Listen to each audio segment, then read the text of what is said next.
Thank you.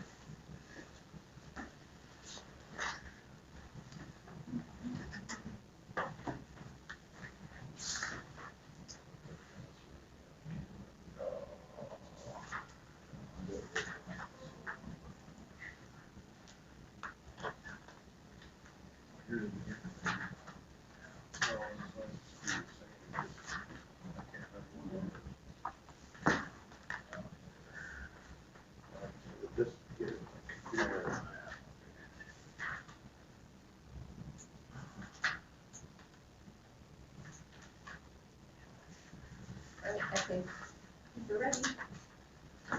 Okay, it is June 9th, 2021, 6 p.m. for council meetings and for budget meetings. Pledge allegiance to the flag of the United States of America and to the republic for which it stands, one nation under God, indivisible, with liberty and justice for all. Thank you. I get a motion to approve the agenda. I so moved. Motion made by a second. I'll second it. Motion made and second to approve the agenda. All in favor, say aye. Aye. Opposed? Motion's carried. Approve the minutes of May 26th meeting. We have a second. Second. Motion made and second to approve the minutes of the May 26th meeting. All in favor, say aye. Opposed? Motion's carried. Old business. Terry and I have set a meeting for June 14th to talk about any changes or potential issues with respect to the RV and camping meeting, our changes. I believe it's at 6 o'clock. I believe it is. 6 o'clock here at City Hall. 6 o'clock here at City Hall. So, of course, anybody who's invited to attend, we can't have more than 2 council people there because that would be a violation of open meeting law. But so anybody else, of course, it's a public meeting. I think it is anyway. Anybody can come, and we'd like to have as much input as we can, so council can make a recommendation back to the council. Is that correct, Terry? Correct. And then the rest of my old business will be farther on the agenda. Okay, thank you. Let's go into the new business right away. Building permit. Yep. Yes. Yep. And I think, is this your person? That's one of the persons, yeah. Okay. Sorry, Stockton. Can she hear us? Can you hear us, Shane?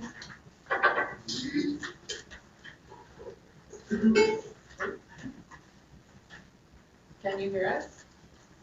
I don't think so. I don't think so either. Can you hear us? There we go. Now we gotta get him talking.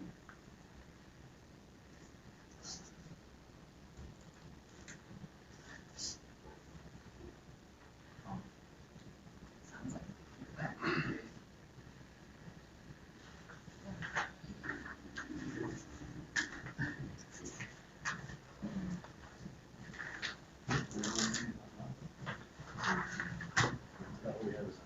He's talking. Yeah. Oh, is he? He's muted. He's muted. Oh, no. He needs to unmute. Unmute. Can you Hold up the unmute? sign. Unmute. Yeah, I know. Push button on. No. Okay. Get a kid to help him, I think you better. Yeah. This, he's not muted. Okay, can you hear us?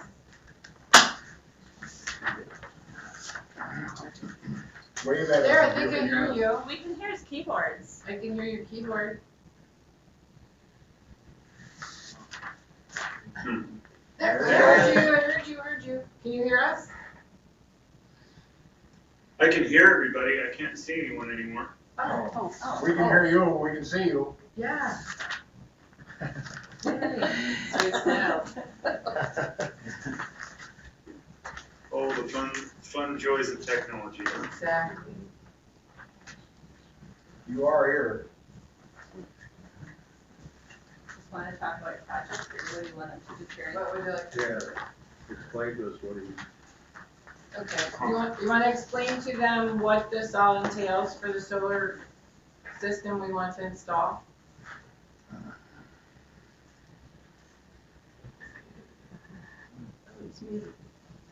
Volume up. Now it's muted again. Everything's on.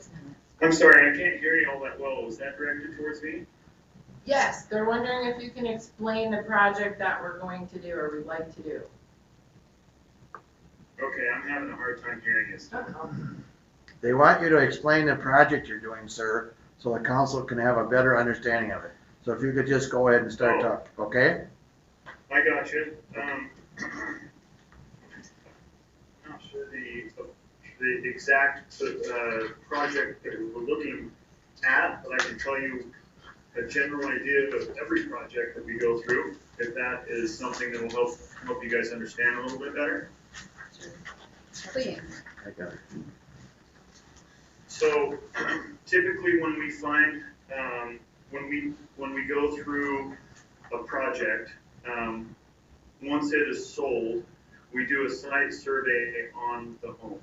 And that's to gather all the information that we need to understand. So we need to find, the electrical meter, we need to find the roof direction and tilt. We need to make sure that we look inside of an attic and get to make sure that the snow load and the load of the solar panels are going to support the attic will support the load. We send that off to an engineering party that will do a complete assessment of it and send it back to us and either tell us that we need to put reinforcement inside of an attic or whether it will be okay the way that it is. As soon as we gather most of all that information and we've sold the project, basically what we do is we look at how many kilowatt hours of a particular home will use in 1 year, and that'll give us a good idea on how large to design the system. Once we've assessed and figured out how large the system is, that gives us the amount of panels that we look at. So then we go to our in-house design department. Our in-house design department will look at the roof. We use a lot of different technology on trying to figure out the right orientation, how much the system is going to produce compared to what the homeowner consumes. And then we basically put it through a complete engineering design as far as that goes. Then we'll put that into a permit package. We'll send it into the city jurisdiction to approve our design. We also send off a net metering to the utility company to partner with us on the project. And as soon as both are approved, then we move forward with the installation. When we go in and install,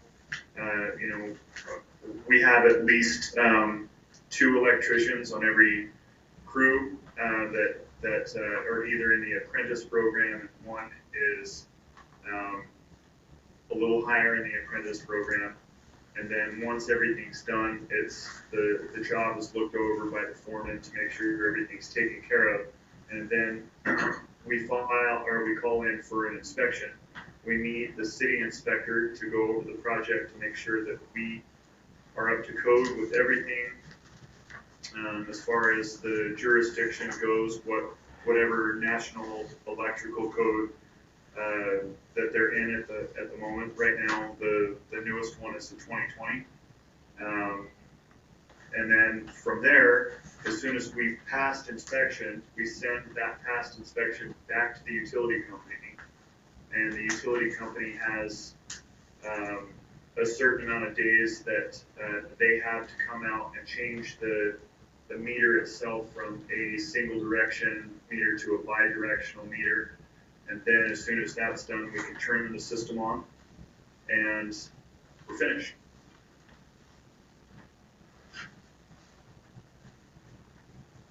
And I do have a picture of what they simulated it would look like on the house. It's I think we've got 36, that. oh, you have it, okay, so 36 panels. We worked together with the electric company. I'm sorry, I'm still, it's, for some reason, it sounds like you're really far away, I cannot. Well, she is far away. We'll get back to you if we have some more questions. We'll get back to you if we have more questions, sir, okay? Okay,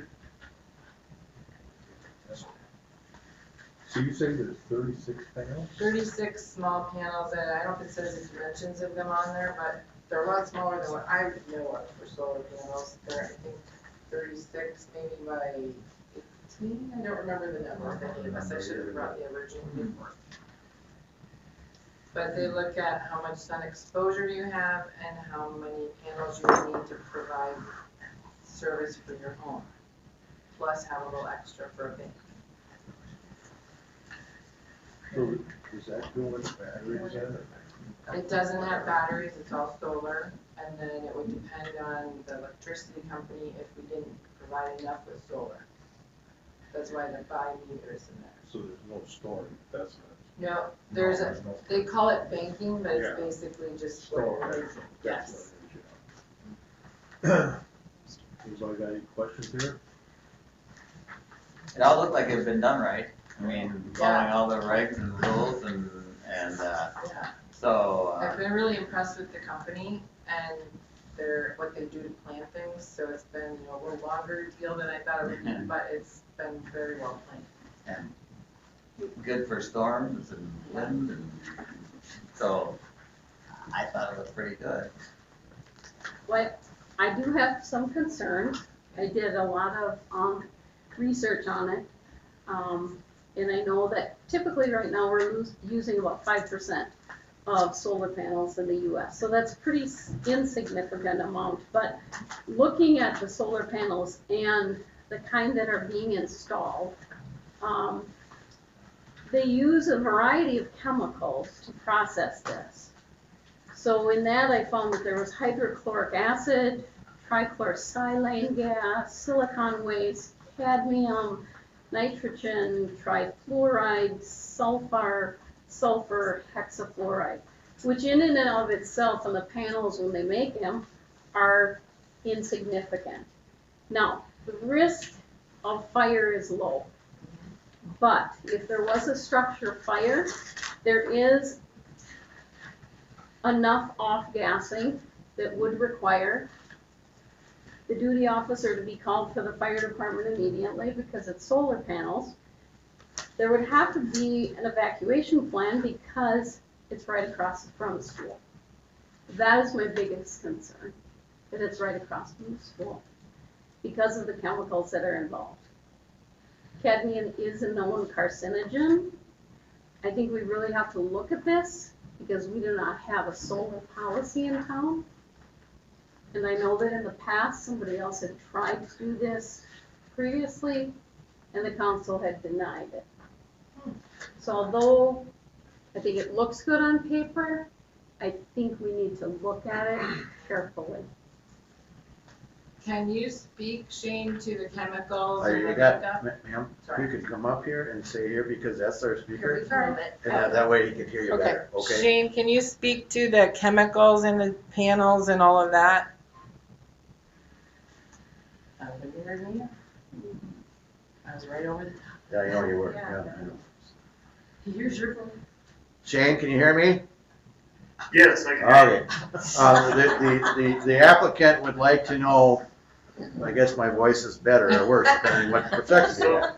I think I picked up some of that. Okay, the question is, we have a council member that's concerned about the chemical makeup of the panels and what's in there and what, I'm sure this has come up before, but maybe you could explain to her what's in there and those type of things, so they can decide if it's, what's there. Thank you. Okay, so all the panels that we use are considered what's called a tier 1 panel. So each one of them has already gone through an electrical review. Every one of them will be UL listed. Every one of them have a back sheet on them. So the cells themselves are completely enclosed. You have a back sheet on all of the cells, and then there's glass on the front of them. So these, you know, the things that you've seen in the past with cheaper panels that off gas or have problems with them, they're not something that my company is even willing to look at. What we're trying to do when we build a solar system is to provide not only the very best equipment, but the best installation that we can. We've literally installed, close to 7,000 systems at this point. And they, as technology evolves, we're making sure that we're on the cutting edge of that. So all of the panels that we use are a tier 1 panel. Not many panels are manufactured in North America. There are only 2 that I know that are manufactured in the United States themselves.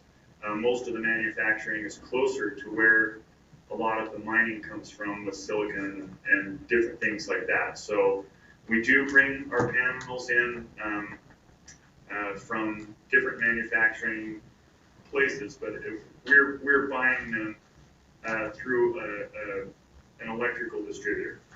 That's basically where we purchase the panels that we bring in. As far as the rest of the equipment that we use, we've really taken a big stance on making sure that we provide the very best system, the most efficient system on the market. There are a lot of different ways of putting a solar system together, whether it's a single string inverter, or whether it's microinverters, or this system that we use is a hybrid between the 2. It's a string inverter, plus it also separates every panel, so it gets the most amount of efficiency on each panel. We're really interested in making sure that we stay up to code with everything, and we go beyond code. We want to make sure that we are providing the absolute best for the homeowner, and we want to grow in your community as we're going through this. So every piece of equipment that we have in place is the very best that we can purchase. So I hope that answered your question. You asked me about risk of fire. Yeah, one of the council members had some concerns, and I think you kind of mentioned that when you mentioned your off gas. I think I got what that means.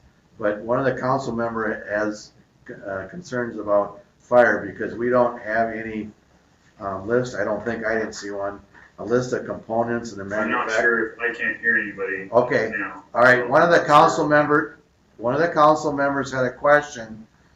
One of the council members had a question about risk of fire, and you mentioned a little bit about that in your off gas comments. I assume off gas means if something goes wrong, what's produced by the combustion. I assume, but I don't know that. So if you could, Gotcha, I understand what you mean. so if you could address that to the council, that would be helpful, I think. I understand what you mean.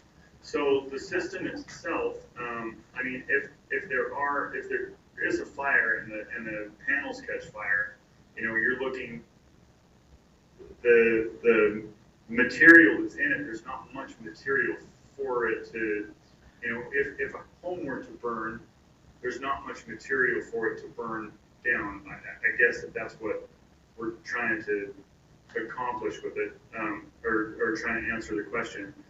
The system that we do have does have a rapid shutdown system. So if there is anything that's detected either from the grid or anything else, everything is shut down. So there's no electrical problem if there is a fire or anything like that. We also use fire setbacks, set as a standard from every jurisdiction. But as far as if a panel burns, there's I don't know, can you answer that?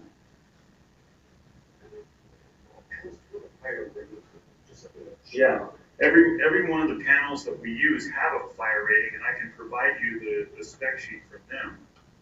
I don't think that's the question. The question, Chemicals. the question is what is the chemical or the structural makeup of the panel, that if the panel were to burn in a house fire on top of the house, what if any chemicals would be released by that combustion? Oh, the only chemicals, other than the makeup of a silicon wafer, the only other chemicals in there are the glass on the outside, an aluminum frame, and the copper wiring. That's basically all there is to a solar panel.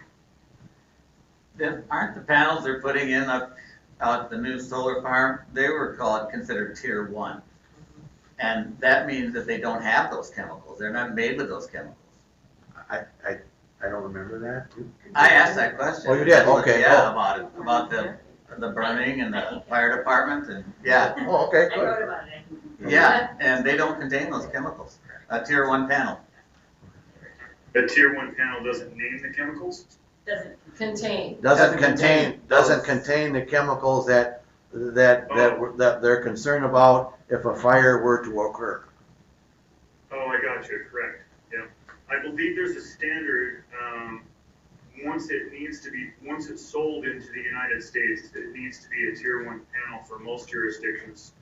They make it a standard that is what we have to install, and we won't, I mean, even if there is a jurisdiction that does not require that, that's not something that my company is interested in installing.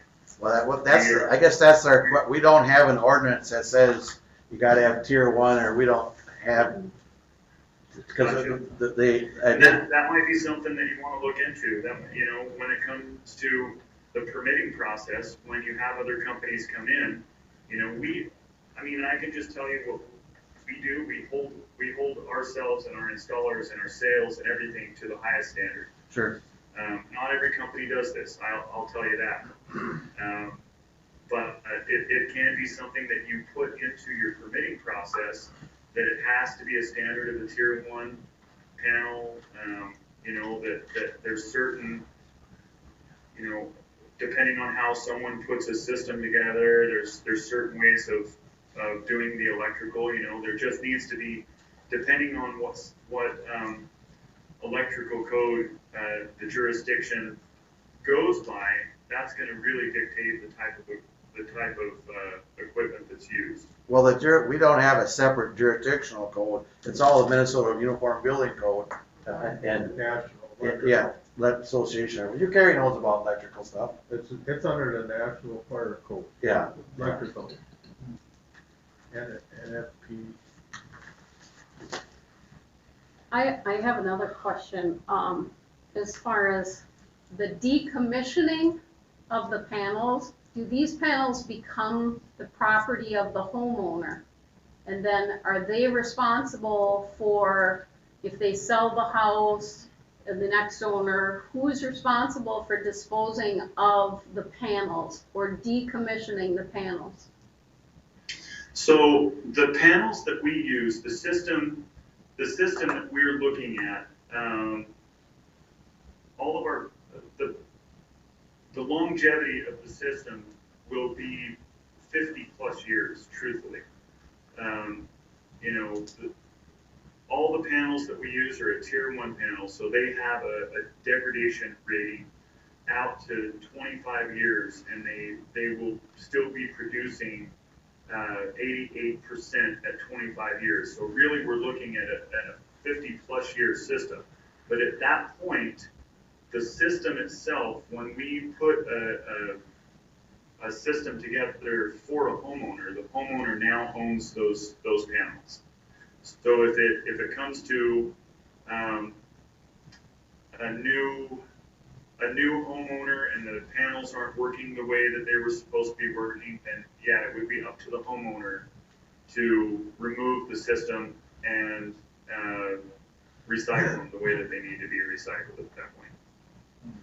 That would be a concern to me, because they are considered hazardous material and they would have to be disposed of properly. Okay. One council member is concerned about that because apparently are they considered hazardous material that has to be disposed of in a certain way or not? I'm sorry, one more time? Okay, the one council member has concerns about what happens. Is it considered to be a hazardous material that has to be disposed of in a proper way? No, they are not considered a hazardous material. It's basically just a silicon wafer and copper, the same wiring. There's nothing to a solar system that's toxic at all. You know, you're mainly looking at the same electrical components that are already inside your home. So copper wiring, transformers, conduit. The silicon wafers are the only thing that's really the extra component. Glass goes on top of the silicon wafers to make sure that they don't get damaged, and below that, the silicon wafers just attach to copper and right into copper wiring, and it's pulled right into your electrical system. So when it comes time to recycle the panel, you know, 50 plus years from now, you know, there's already been talk in the solar industry of recycling panels at some point. And there's companies that are coming up that are looking at just recycling panels, but for the most part, you know, if it went to a landfill, there's no more toxic anything that's inside that panel than any construction equipment that you're using right now.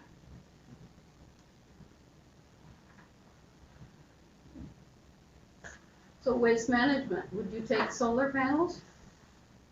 I believe we would, yeah, they're native toxic materials and hazardous materials. You would take Yes. them? Yeah, in this amount, it would probably end up being like a roll-off or something like that. They do have a 25-year warranty as well, so they will remove and replace if anything happens in 25 years. And it's So the transferable. The panels themselves have a warranty on them. If they need to be replaced, then we do what's called a replacement to them.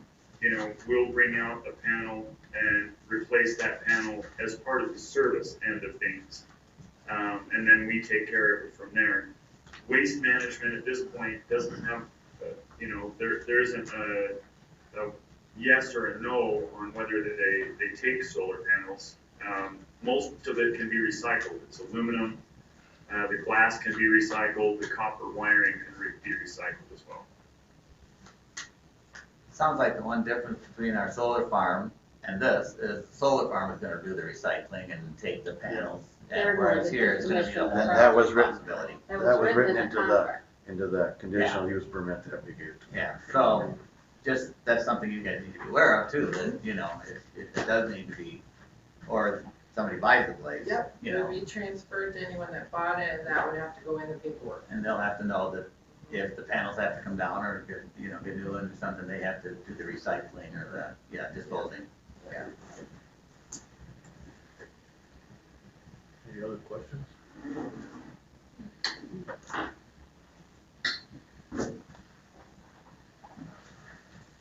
Well, I don't think we can make a decision tonight. I think we've gotten a lot of things to look at and digest and think about. I think it should be tabled so everybody can do a little bit of homework on it and think about it and bring it up at the next meeting. That would be my suggestion. Especially since we do not have a solar ordinance. We've not had anything in Goodhue yet. I'm wondering if we shouldn't have that prior to this. I just feel like we're putting the cart before the horse because we're setting a precedence. And so I think we have to look at this carefully. That's my opinion. Anybody else? Patrice? I think I would go ahead and vote for it. You would vote for it? Yes. I feel safe with it, I guess. I don't have a problem with it myself, but just. Why do you want to make a motion? I don't know if I can Yeah. add something, but there are federal programs that help to reimburse when we're doing this, help reimburse some of the electricity costs that we incur, and reimburse us for having the clean solar system. So they have looked at it pretty intensely as well. But I would agree that at some point we need to sit down and work out a policy. This just looks quality to me, so, you know. Yeah, that's why I love this company. because they're just, everything I've heard and seen is very quality. Everything that's in here, I would suggest putting it in a, where Oh. it's in. I Tier one, it's gotta be tier one and everything else, so I don't have an issue.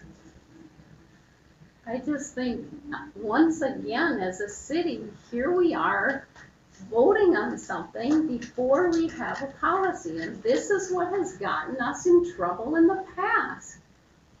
I think it's, yeah, it's great, you're here and listening to this, but it's like, I just think we need to do our homework. Yeah, it looks great, it looks good. It's right across from a school. I'm still not convinced that that is the best interest of the school. We don't even have an evacuation plan if there were something even across the highway yet. We have continued, council, to put the cart before the horse.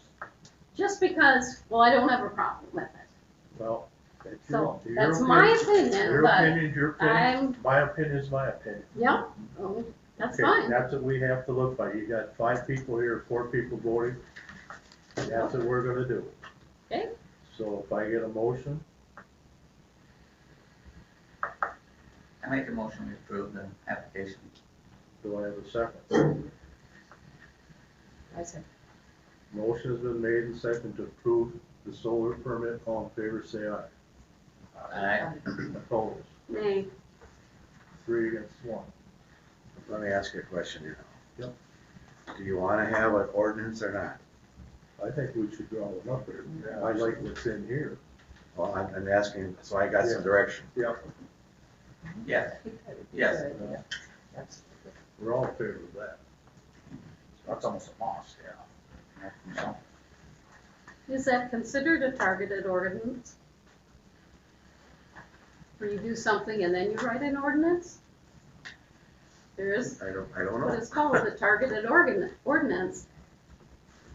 I don't know. I can ask, I don't know the answer to that one.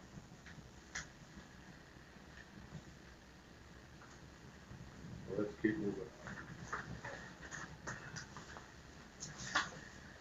Your order should be passed. I'll get that signed then tomorrow and let Tom know. Waste management. Okay. Should we let Shane know he's done? Yeah, Shane, we're done with your presentation. Thank you very much. Okay, you're welcome. One thing I would like to say is if you guys are looking at, putting a policy or putting something in place, I mean, we want to work with you. I work with jurisdictions all the way across the country.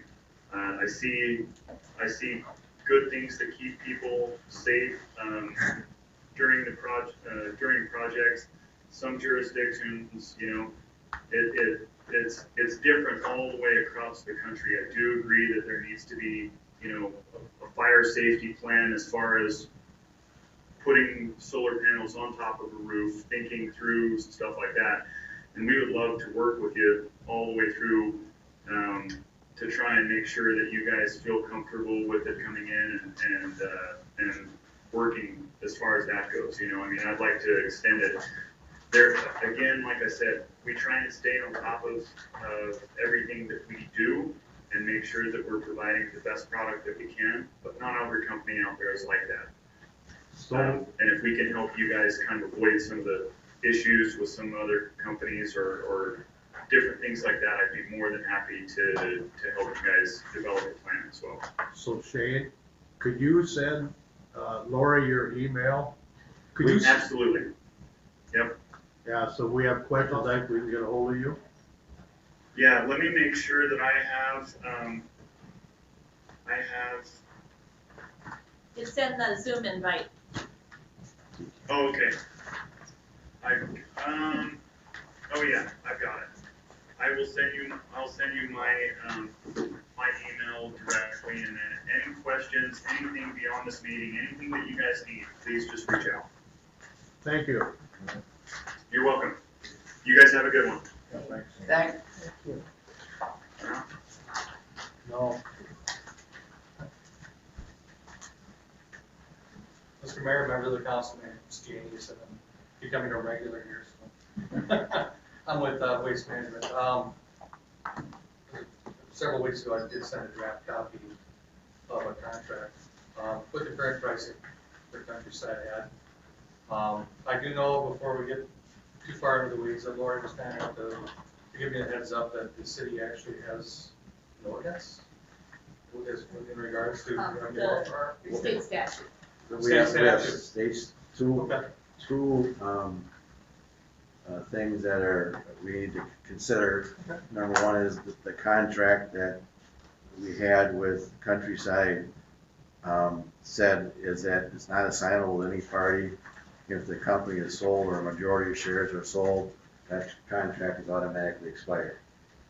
So we then looked at, there's some state statute says that if we have something that we anticipate any kind of contract that's gonna be between $25,000 and $175,000, we have to at least get 2 quotes. We don't have to bid it, but we have to get 2 quotes. And we did have one other contractor that asked about it. So I think there was a consensus of the council, maybe I'm wrong, that they agreed with my position here, not my position, agree with the way it is. So we have to get another, at least get another quote, or if you want to go complete bids.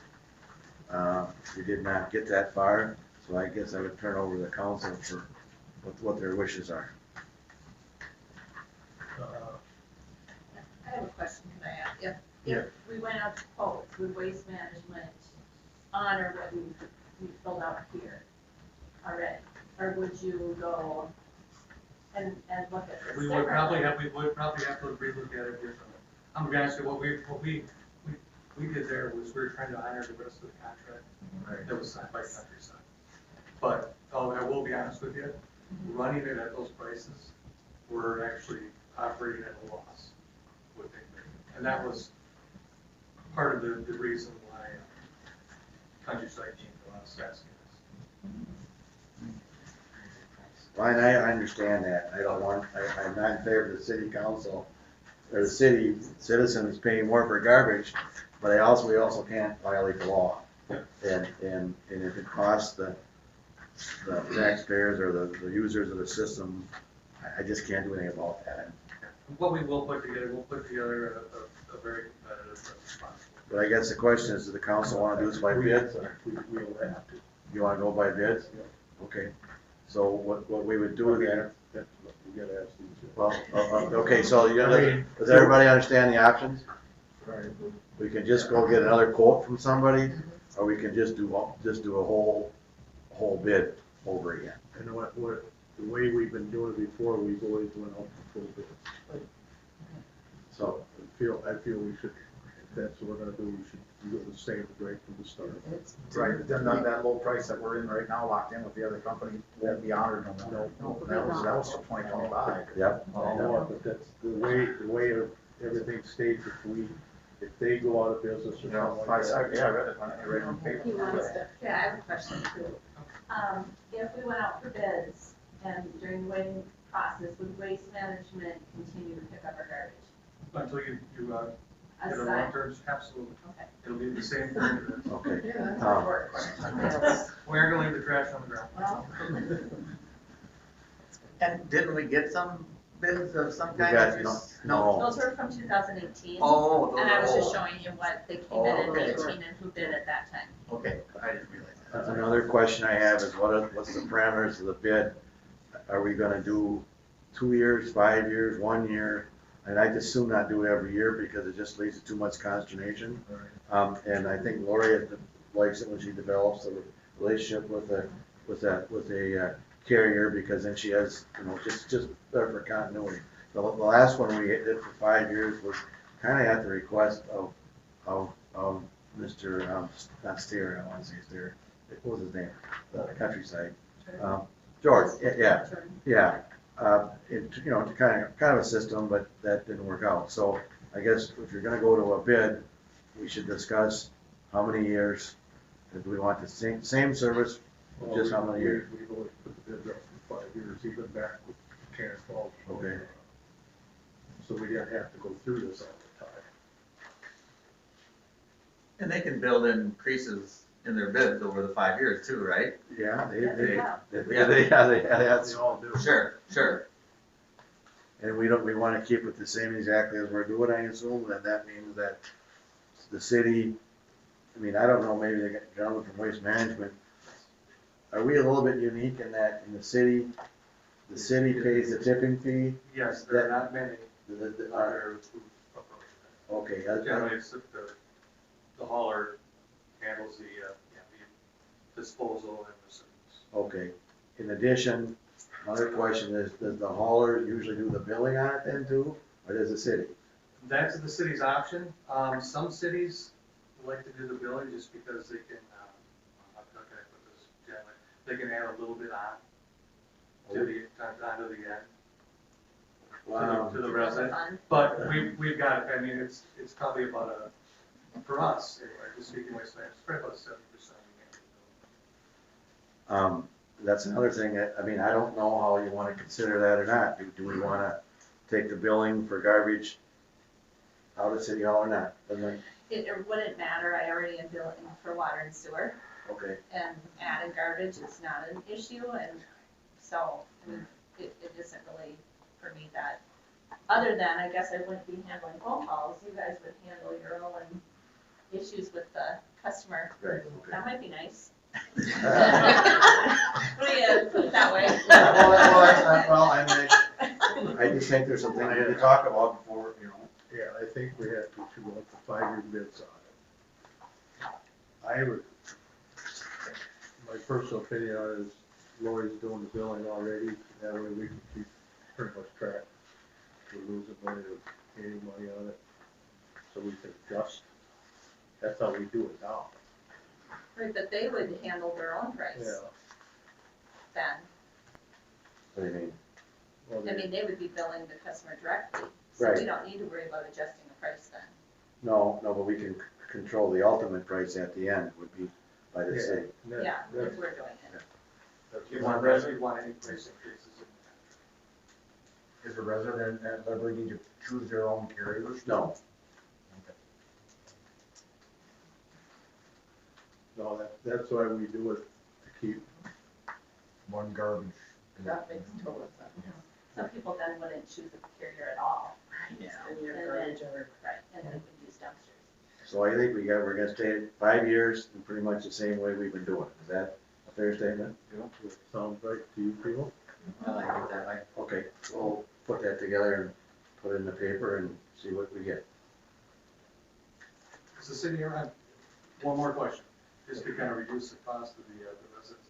Has the city ever considered going bi-weekly recycling in these carts, or? I'm driving around, I know there's a lot of full carts, but I'm just wondering if it's being fully taken advantage of, and that would lower the costs. Just an idea. Where I live, I have Waste Management and that's what they do is bi-weekly. Would, in that situation, would there be an option for a larger cart then, if somebody needed it, a family needed it, The or? 96 is about as good as we get. I mean, we could probably work out a price for a secondary thing. It wouldn't be as much as the first cart, because, our travel time, we're already there. Oh, yeah. Basically, Yeah. it's all volume. That's something we could talk about. Yeah, yeah. And if that would reduce costs for the most part across the city, might be a good idea. We'll put it together then, okay? Yeah, we'll put it together, but if it comes out for bi-weekly, then everybody will have the same check. Yeah, we'll do an alternate bid, bi-weekly or once, or, Yeah. okay? Thank you for being here, Jay. Oh, Appreciate it. appreciate that. Thank you. Thank you. Thanks.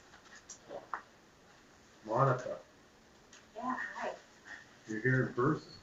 I am here in person, yeah. I've got some packets too, if you wouldn't mind passing them.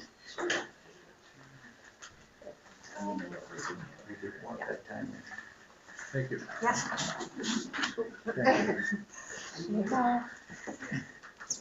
Thank you, Mike. Yeah, no problem. All right. Cool. Let's this is only my third presentation, so should I just sit back here or what's? If you wanna come stand up here, that might be easier. Sure. We'll have to get our podium back. Sure. Okay, great. So I've got a little cheat sheet here. But first I'd like to say thank you. City of Goodhue has been a supporter of Smith in the past, and that really means a lot. It allows us to do the work that we do. And so, thank you. Now I'm going to tell you a little bit about what Smith does for those who are unfamiliar. So I work at the Southern Minnesota Initiative Foundation. We're a regional nonprofit, and we serve 20 counties in southeastern and south central Minnesota.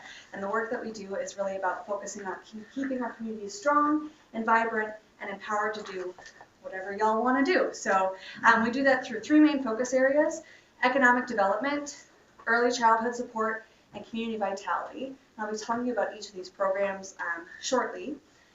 Typically, we invest $5 million into the region annually, but this past year, 2020, was particularly challenging. People needed a lot of help, and so Smith, we're really lucky to be able to do that. We facilitated $12 million in COVID relief to the region, and just here in Goodhue County, we've distributed $550,000 in COVID relief support. So quite a bit. We're very happy to do that. And now I'm going to go and talk specifically about each of our program areas so you have a little bit better idea of what that means. So economic development is our largest area of work. Again, the theme is keeping Minnesota strong and vibrant in economic development. We do that through supporting entrepreneurs and small business owners. We do this in a variety of ways, but one major way is we are a GAF lender. It's hard for small businesses to find funding, especially if they're a startup or an innovative type of business. So even if we're a small part of a lending package, that makes a big difference. And we're able to provide one-on-one technical assistance training to small business owners, which also goes a long way. We also do free online monthly trainings for entrepreneurs, online as of COVID, but now that things are opening back up. Stay tuned because we might start having some in-person trainings, but I know the one that we have coming up this month is focused on is an intern right for your business. So if you know anyone that's interested, they can register for that. It's free, and that's at the end of this month. We've done other topics like what does a lender want, or like enhancing your online presence, or building a takeout menu for COVID. So we try and be really comprehensive with our trainings. In economic development, we also do grant making. We have an economic development grant round coming this fall, which is open to cities, counties, EDAs, nonprofit, and those are $10,000 grants. And like I said, this past year we did more than we ever have been able to, with an additional $550,000 in COVID relief grants to businesses in Goodhue County to keep your doors open.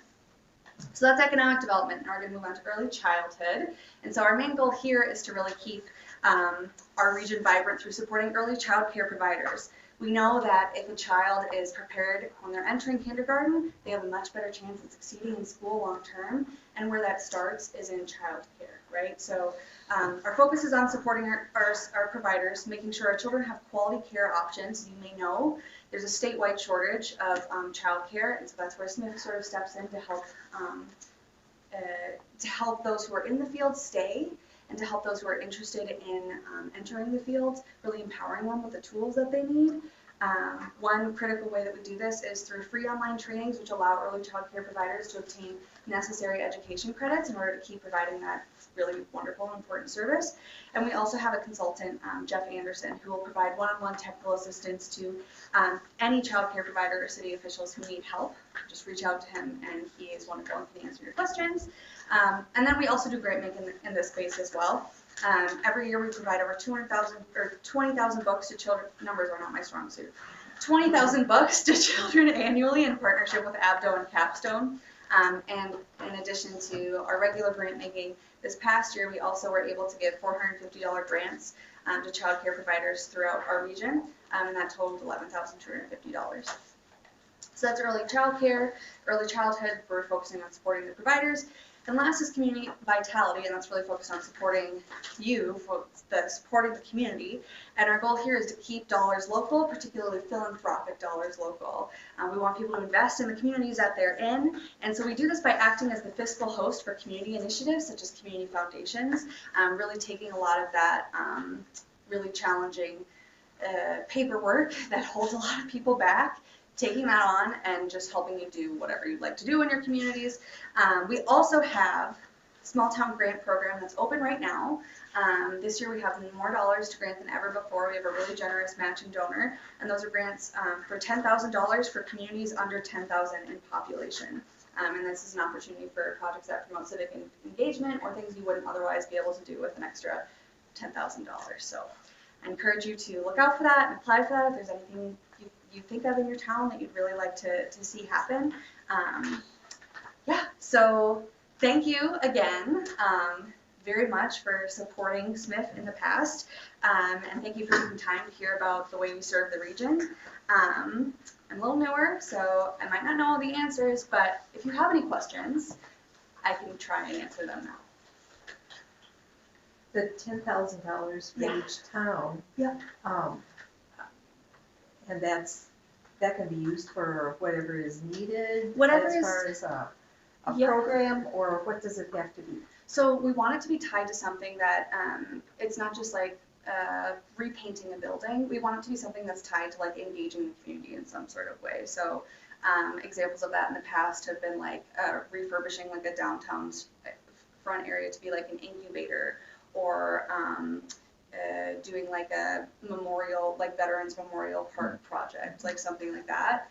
That's really about like community pride and getting out into the community. And so, yes, we want you to do things that you just practically need, but this is also like a little bit extra to go maybe above and beyond what you would otherwise consider doing for your town. Like our tree people. Well, that's what I was just gonna ask you. So we're looking at putting a Veterans Memorial over here by Sure. the people. Yep. That would qualify? I'm new. I want to Could say you look it up yes. for me? I can also send you the guidelines too. Yeah, absolutely. Yeah, would you please? Okay. Yeah, I totally can. They're closing at the end of July, and then we'll be dispersing dollars by August 16th, so I can absolutely send over the guidelines tomorrow morning. We have a group that wanna refurbish the old train depot Sure, too, which is yeah.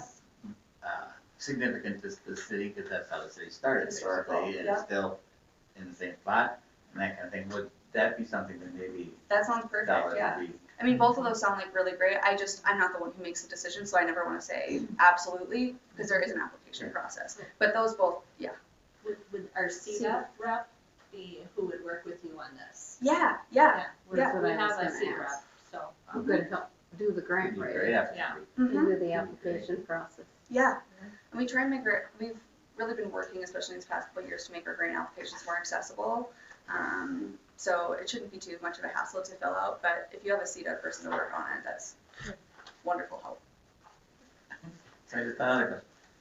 So if we know somebody who's trying to do, home childcare. Yeah. You know, even if they're small. Yep. Right, taking care of just a couple kids or Yep. something, that would be something you could help out with funds if needed for those individuals. Yeah, so we do have, we have loan programs for early child care providers that are very generous, very flexible. We also do that free child care provider training, which is an added financial benefit because typically you have to pay for those and they can be kind of costly. So yes, and we have like bridging the gap, yes. We have opportunities for funding for early child care providers, no matter the size. That's good. Anybody else got any questions? So you said now there is a date on this 10,000? Yep. And that will be in the information you get to, Yes, get to life? yep, Okay. absolutely, yep. Okay. That sounds wonderful.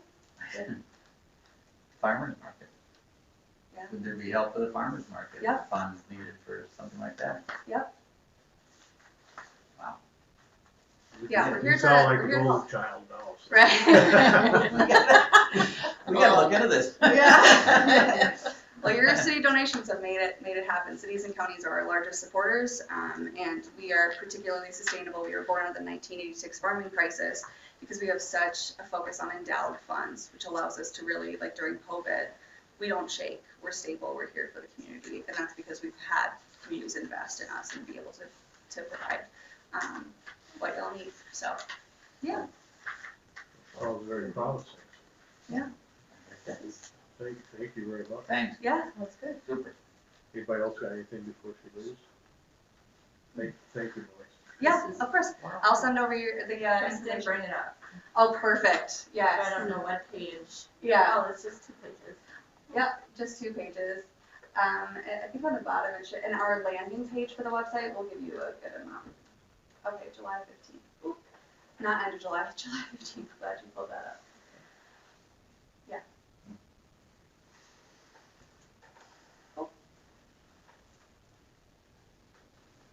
Gives us some hope anyways. Yeah. Yeah, and as you see, I was just looking at that list to make sure I didn't say falsehoods. Yeah, it's really just about going above and beyond, like, not just like repairing a road, but what can you do to really make your city feel like your city?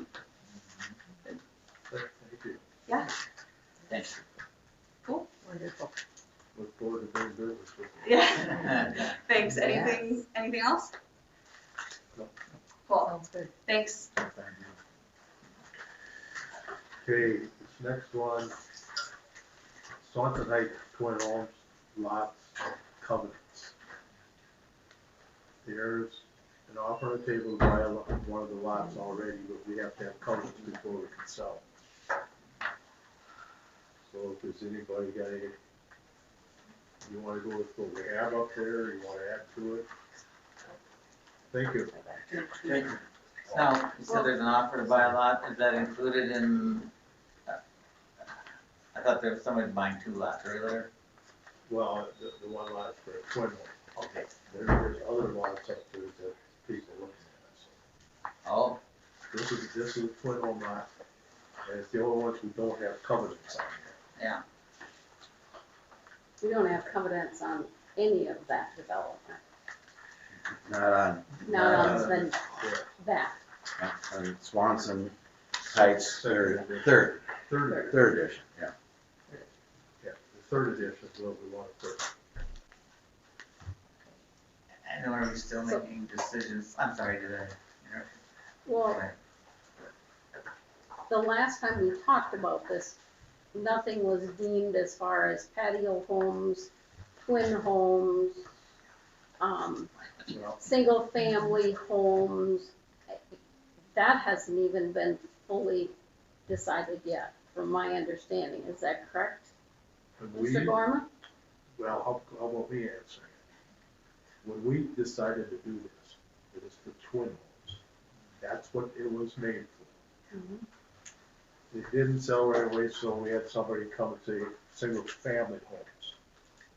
I am still against it because we built it for twin homes. It's power and the water and the sewer and everything's for twin lots. We've got a chance to go with the twin lots. Let's do it. Well, Why okay. would we want to change the middle of the street here? We've got other single-family lots up there that we haven't sold yet. Right. I guess my concern is when initially it was started, there were 6 people who were interested in twin homes. There was current Now, builders that were. that's not what you said, Mr. Mayor. You said you had 6 people initially, and so then you developed this project. I guess, I don't know. So, do we have somebody who's buying, or is this a developer coming in? It's a contractor coming in, he buys a lot, one of them is sold already, and he'll build the other one is expected to sell it. As a twin home. Is he a contractor, or is he a developer? Is he looking to do all of those? He's, right now, it's a separate contractor that was contracted to do one. So, my thought is before we get so deep into this, I understand originally the plan was to put them out number 9. When I talked to Mr. Gadian, he said, yes, that was the original plan. I said, why was it changed? He said, I don't know. That's what his response to me. So I'm like, I'm just asking the questions because it's like nothing has been done yet. Should we not look at that carefully and, It just seems odd to me to slap twin homes right in the middle of a residential area. The thing about it is the twin homes were designed, that street is designed going down to Fifth Avenue, okay? So Fifth Avenue already has got twin homes on it. So why would we start and stop? Well, you did start up at the other end with single-family homes. Now you're stopping and putting twin homes. I don't know. You know, I've talked to a couple of people in the neighborhood and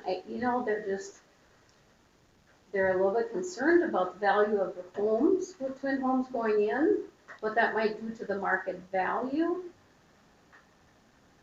You know, I don't know. I think, Maybe, thanks. We live up on Crestview. Mayor Bain knows where we live. Terry knows where we live. Jason knows where we live. Our property actually butts up to, I believe it's 7 and 8. If I'm, is that 1 and 2 or it's? 1 and 2. It would be the 1 and 2. 1 and 2 to the north, I guess. Yep. Terry Buck makes a great point. She's expressing a few concerns we have. What is that townhouse look like? Is there still an option for a single family home? I know that Mayor Bean had said it's roughed in for a twin home. I get that. I guess I would have some concerns about a twin home right in the middle of a so-called residential area. It sounds like 11th Street is going to continue to the north, tie in with 5th Avenue. Is that entire section, east and west side of 11th Street, going to be twin homes to hook up on 5th Avenue? Or is it these 8 lots or 6 lots, I guess, and then these next lots will be single-family homes? That's a genuine concern of mine. can I ask why? Why is that a concern? We live in, not to sound snotty, but the homes in that development on Crestview are some of the more expensive homes in Goodhue.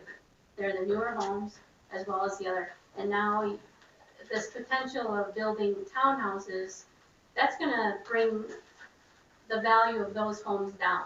And what is gonna be the quality of the townhomes? Is this gonna be potential low income can come in there? So now you could have, you know, like the ones that are up by the green park, right by the school.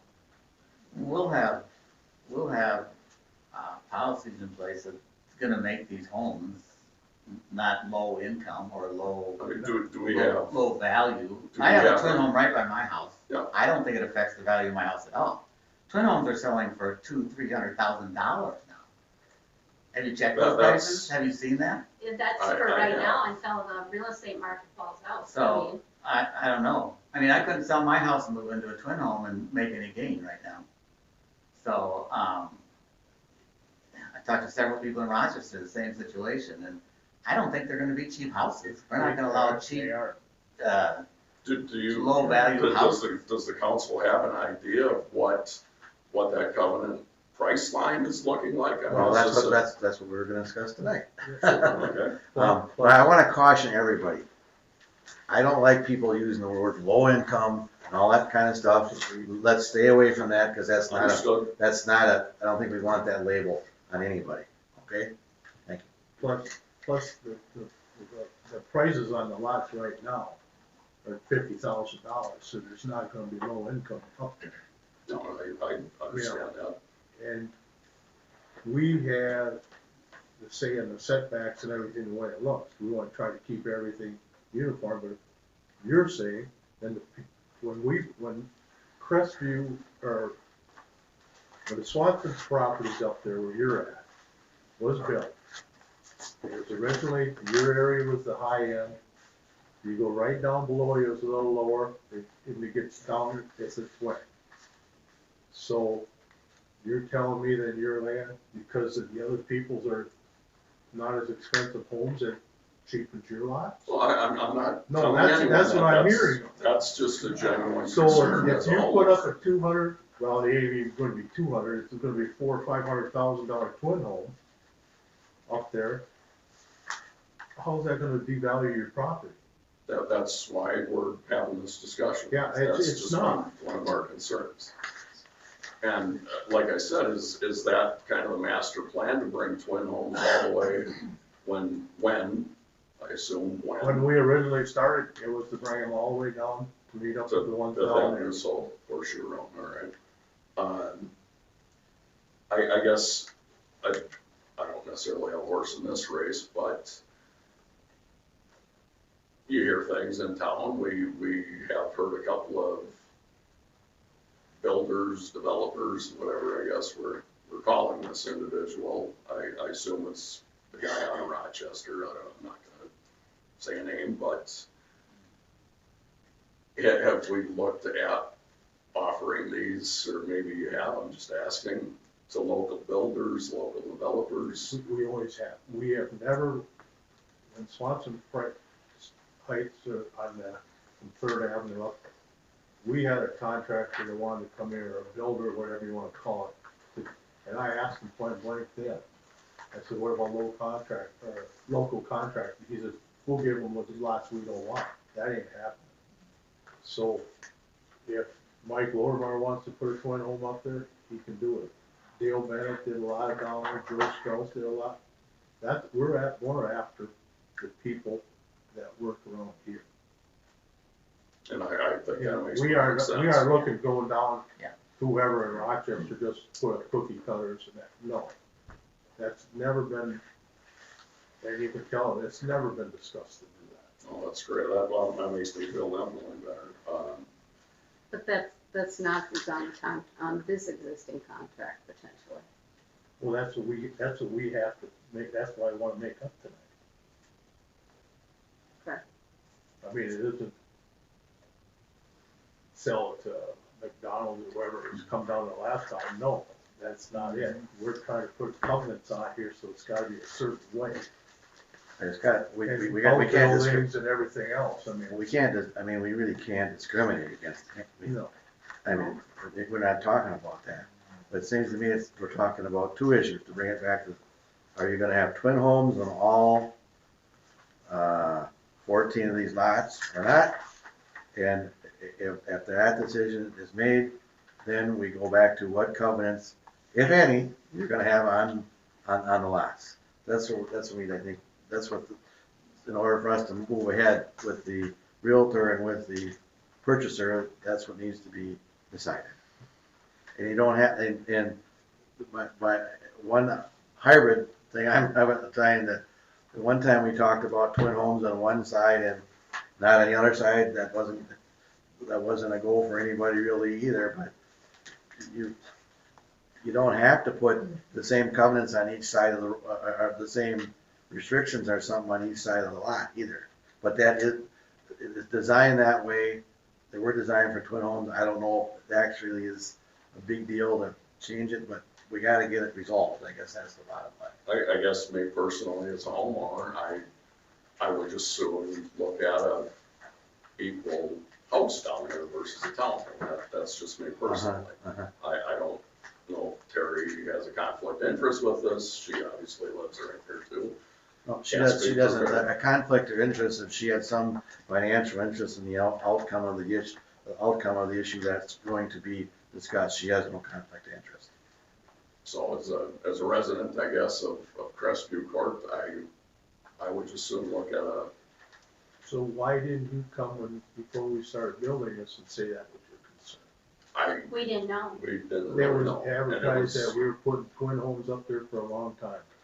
Maybe that's on us then. You actually wanted to buy a lot. After the fact that was up and running, yeah, we were looking at that business partner. Yeah, I know, and I don't have an issue with that at all either. No, But I mean, now it's like, I don't want it, so don't do it. well, and I'm not saying, let's slam on the brakes on this. I'm not saying that at all. And I understand Goodhue needs a tax base. I get that. The city needs money to operate. I completely understand that.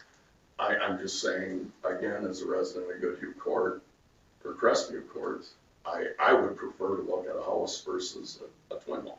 That's all I'm saying at this point. And I don't know if this is You know, completely. and I respect your opinion, don't get me wrong, I'm not, I'm just confused. You telling me you didn't know there were twin homes, something. Well, no, we know there's twin homes. Mhm. It's getting to that point where now we're talking developers coming in and builders, and we're working on, or the council's working on the covenant and this, that, and the other. One of the pushes for twin homes was at the time we looked at this, there was a big demand. I mean, we were getting people asking us, what about twin homes? What about homes for people who don't need, single family home? And there were young people, older people, all saying, give us another option, That was one big reason why we said, as we expand now and push forward, that's something we should look at, is doing twin homes. With all the COVID price increases and construction costs going up, I think maybe it's dropped off some, from what we've seen. But that's why we pushed doing twin homes at the time and trying to get those in, because we were being asked about it, and a lot of people were talking to us. And the reason they're there is because we already had the sewer and water, or the sewer in it. Yeah. So it was cheaper for us to go there. For a lot, because a lot cost, the infrastructure, a lot kills you. I was a contractor back in the day. But I mean, built more than one. so when we had that in here already, it made sense, this is where we should do it. Well, and that's one of my concerns, is that it's cheaper to do it there, and that's why we did it, when initially, when you look on the grid, the twin homes were always going to be up along number 9. Talked about it, but there was never any issue saying we're gonna do it. Because originally, that's where I wanted to put them on number 9. Okay, But that was up to that council at the time, and they said no, because the way the sewer and the water works, we had to go the way we're doing it. yeah. So, but I guess for these people and the other people up there, is it such a bad thing to change our mindset on it and say, okay, if we do single family homes, have people change their mind about the townhomes, knowing that we have a 40-unit apartment assisted living? Are they thinking that they're possibly going to go there now instead of moving into a twin home in this residential area? I mean, I'm just listening to the people in my neighborhood, and so I have to speak for them and to go to bat for them too as well. So what's the difference if we sold those lots as single family homes with a beautiful residential area there? People could buy those lots.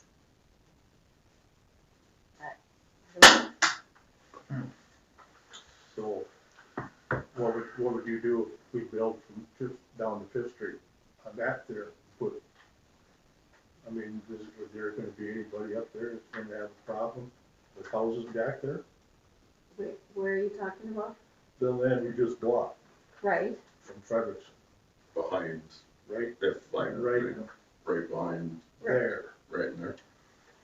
So what if you extended the the twin homes coming off the ones on Fifth Avenue and come up? That would be a natural break and leave residential. What is the estimation on building on the new land that was recently acquired? The last time we talked, I thought it was like, that's 20 years out. I was gonna say, It's a long time. right now, we can't afford it. Right. So, But right now, we've got the infrastructure in there right now, so you're telling me to waste half that sewer and water we put in already just to take 2 lots and put into one. Cause if you're selling homes, the way this is set up, they're only 50-foot lots. They're 100, actually the ones on this side, yeah, they're 100 foot on this side. It was 50 foot per, the twin home, 50 feet this way, 50 feet this way. But you'd still sell that entire lot, the 50, Yeah, yeah, when you For sell, one when you single. sell 2 lots. right, so that would be one single family home.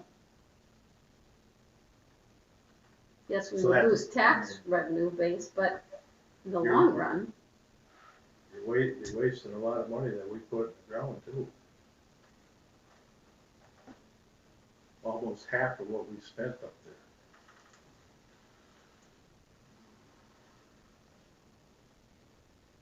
I mean, you got the water up there that way, you got the sewer up there that way, you got the gas that way, you got the electrical that way. mhm. You got everything designed for that. So if you put single family homes in there, the other thing you're gonna have to do is you're gonna have to tell all the utilities they gotta move. Otherwise it's gonna be right in the middle of the driveway or the front lawn. Is that what would happen, Steve? Or are they No, off water, the grid? water's probably would be where the, I mean, if you sell them as that straight 100-foot wide lot, I mean, I guess each, I don't know enough on the power and the phone on those guys. Mhm. Where, yeah, I mean, the waters are, I mean, they're coming in pretty much right. Ideally not in the most ideal spot, but there are plenty of curb stops and driveways around town already, so.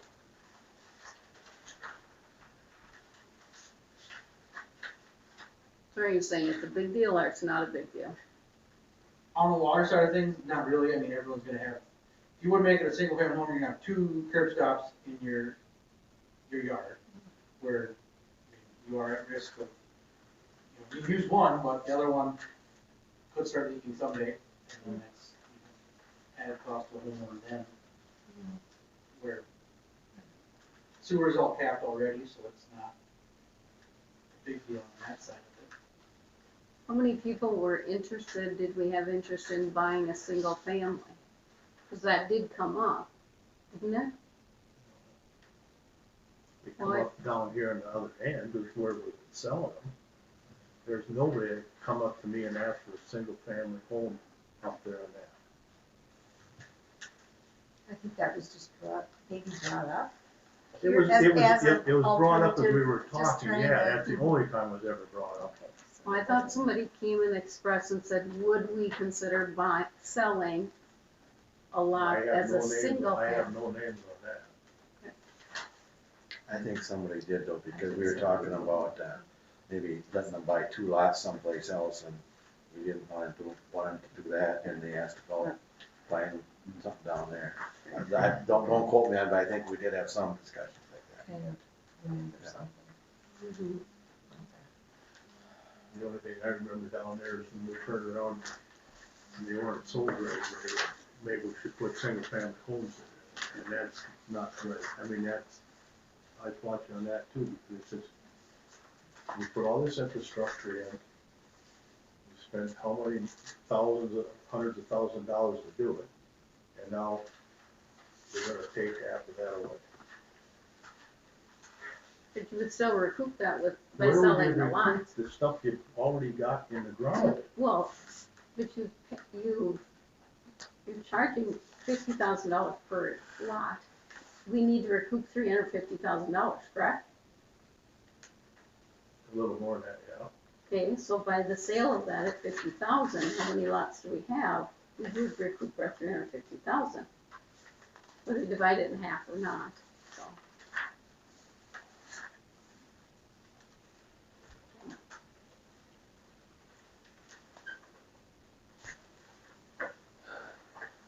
I'm just trying to represent the people who are here somewhat. I want to always be thinking about the residential areas, the neighborhoods, listening to them, what do they want? The other individual came to me and said that they would much rather see a single family home in there rather than a twin home. But again, and this is why we sit here and discuss this, and this is why people don't come. I applaud Patrick and Heather for coming, because it's like, people are like, though nothing's gonna get done. So I thank you for coming and expressing your concern for that, because we don't know unless we hear it. Well, how does everybody else feel? I know how two of us feel. It's all pretty new to me, I'm just trying to figure out. The street would run to the north, so you guys would be looking at the back side of them, the houses? I assume that's what they would be designated, yes. No. They're all. So we don't have a map here. Well, if you look at this map here, Patrick, which, if you'd please show us on this map, which place is your, particular lot? I've got my cheaters on here. Right Should be here. 1 and 2. Yeah, Okay, so that's 1 and 2, and then, okay, and then there, you're aware that there's an outlet, there's Yep. nothing, and nothing, that's underneath the power line that's there. nothing's going to be built there. So Jason, what he's talking about are the northerly part. Yep. of Let me the- see that. Okay, the northerly part, I mean, I've got it here, but I'm Okay, just okay. concerned. yeah, okay. This is, they're right back here. This is the power line. Okay, here, I'm sorry, here. Okay, They're Crestview, yeah. and so they are, Nope, here's not, the outlet A, that's the power line right of way, where they are. Right Okay. here. okay. Joe Benda's old house is right here. I see, okay, okay, Thank you. all right. What would be the possibility of doing a single family, like right behind Patrick and Heather to that, and on the other side, run the twin homes down and then eventually go around and connect on Fifth Avenue on that side? So those would all flow on that side. And to keep residential just on, right behind Crestview Court, and when moving on and developing. Does everybody understand what I'm saying there? On the east side, when 11th Street eventually Right, gets, when would that be- comes through, but do residential and then do twin homes on the other side, by the pond, that would be towards the pond. That would give you residential behind you and still accommodate some townhouse twin homes. needs, absolutely. and carry that flow from Fifth Avenue. I and see, around. I see what you're saying, Well, the guy wants to buy this lot, west side of the decision, that's, isn't it that one? Which one is it? but 7 and 8. On the corner of, so it'd be on the east side of 11th Street? Yep, Mhm. right where Lori is there. Okay. So Terry, what you're saying is put them on the other side of 11th Street. Is that right? Right Run behind, beyond the west side of 7th Street. right with the townhomes, like, starting next to Evans, behind the pond, Yeah, I mean, yeah, and run that way. That would actually tie in, I'm just kind of looking at this in my head, It would tie because in that, better because that's only twin homes on the north side on the of north side. Fifth, which I guess aesthetically makes sense to me. Is the individuals looking at buying this, do they have a buyer for the twin home, or are they just looking to build it, so? They have one sold, half. Yeah, people bought. so, And what if, so down the road, we're building, family, single homes on the other side where we have townhomes and people don't like that. And we're gonna change plans again? It's just hard to think about changing. Well, to be honest with you, Wayne, the way these have developed, just like down by your house. Yeah. There's no restriction that says you can't put a twin home in. You don't have to have any restrictions on it. But the way these lots are laid out, they were laid out for twin homes. Right. And when we originally started building twin homes, I mean, this really isn't, really, these should be townhouses, there should be a townhouse, but that's not the way to develop. People just started putting up twin homes. I mean, there's no real advantage to it, really, except for you got a common wall. That's all, that's the only thing that's common. You still have to do your own snow. Yeah, I mean, but you still gotta do your own snow, you do your own garbage, you mow your own lawn, you're gonna have to do your own repairs. There's no homeowners association per se, but they were never developed, it just happened that way. It just happened that way. It wasn't late, now towards the end we did it that way, but at first we kinda kept it, so that's just, there was no big magical planning, that just sorta happened that way. And I think everybody agrees what's going on there now is fine, isn't it? I think it, and I've never heard anybody, anyway. So that's the way it just, but like down by you, there's no restriction that somebody, you can go all over Red Wing and you'll see lots, twin homes inside of a. Mingled inside Yeah. family. They are there, yeah. Yeah. I don't understand that it's gonna reduce property values. I don't understand I guess I don't either. why I somebody live in a wouldn't twin like home. twin homes behind their I don't know. house. I don't know what you're talking about. So it just doesn't seem to me like, I just can't imagine changing it if everything's laid out for it. That's and the that's thing too. Yeah, Like, they just all same out, thing about it is, then you for turn a it year around, or and more. before this was even started, any groundwork was started, we had public meetings. People read about it, because we ever advertised it, and everything else. Nobody came in to say they didn't want it. Until now. You know what, I will correct you on that. That's not correct, because I was at a meeting last year, and we met in the garage, and Patrick, you were there. And I was there too, and we went because we heard that there was gonna be discussion about this development. But when we got there, the discussion was pretty much all done, and it was just voted on. Because we had open meetings before But that. that was the first we had heard about it. So, but I have to be careful if I say that, because I'm, now I'm sitting on this side, but we were there, so. I never heard about that meeting. We had a meeting, it was because it was a hot day out. Hot day, it was in the All ground. right, but really the way this, I'm gonna take part of the issue, or really what I was concerned about is I'm not selling. Yeah, exactly. They weren't, And didn't that's, sell right. and that's where the discussion came up, maybe we gotta try something different. Is that a fair statement? That's exactly what it was. So, maybe it's my fault. Because, And you and I've had that talk. and you and I don't necessarily agree on that, but that's okay. But that's how it came, I was concerned about us getting the money out of the lots. And now we got somebody at the table, at the snorting table, who wants to buy, and, I mean, it makes no difference to me, we just, as a courtesy, we gotta do something. yeah. And I'm not saying, to delay anything, I'm not saying they're done tonight, but we need to get back to these people about what the policy of the city is gonna be, good, better, and different, we have to make the policy and live with it, I guess. Yeah. I mean, some of these covenants, we're gonna change it.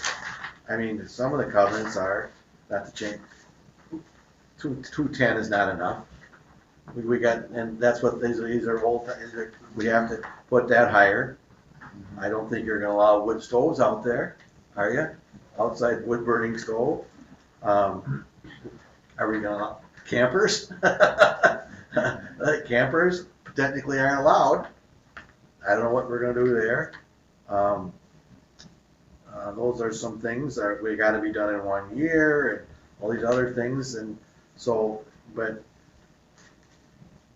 that's why we just have, I would like, it doesn't matter what I think, like just for business purposes, we gotta, You sell them in lots. yeah, try to anyway. But it's just like third edition there, we were worried about that to start off, all of a sudden we got one house and all they started to come. You get one in there, and then the other people started to do it. Yes.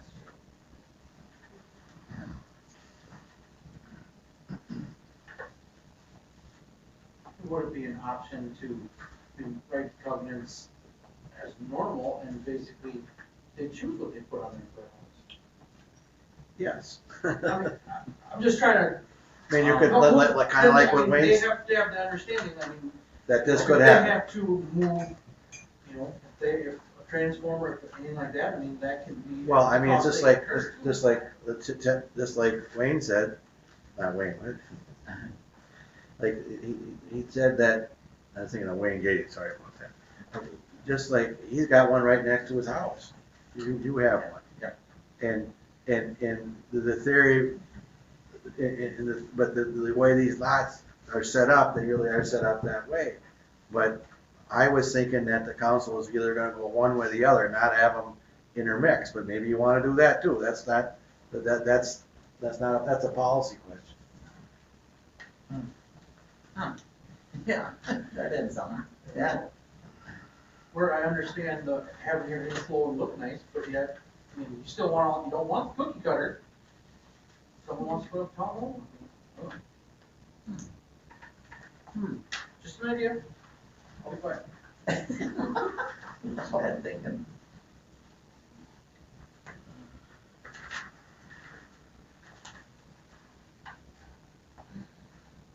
Anything else that you No, wanna I, add or I anything? do appreciate the council, Mr. Mayor, Dick, Lori, thank you for taking the time to, at least We appreciate you coming Chit out, chat I mean, this, that's so- all we know too. so really we're appreciate it, so thank you very much, appreciate all your Yeah. efforts up here. Thank you. And we'll, I guess, see what comes up, and take it from there then, so. Do appreciate it, thank you very Yeah, much. thank you guys for coming out. Thank you.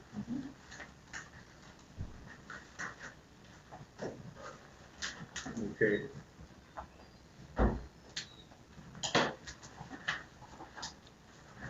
So the question is, Do we wanna sell that lot? That's what the question is. Well, no, it's more than that.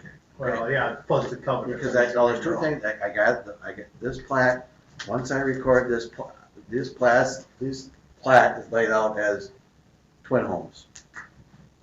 So you have Patricia, you got a lot, so you have one twin home on one side and one on the other. The water, okay, yeah, there's a line right between yours, I'm gonna tell you that, okay. Yeah. So, if that is the way it's gonna be, then we don't have to change anything on this plat, and that's just the way it is. If you think that you might want, I guess we could have, if somebody wanted to buy a single family home and put it on there, they could buy 2 lots, and I guess that's, put it on, too. So, but in our covenants, it says single family residences. So I'm gonna have, if you decide something different, we gotta tweak that a little bit. So that's the direction I needed to, from you, from the council, what you wanna do. But the twin homes are still single family. Yeah, they're a single family, but it says, that's why I had down there, single family residence. So what we did down there to avoid that problem, we have the lot split in half, and there's one residence on one half and one on the other.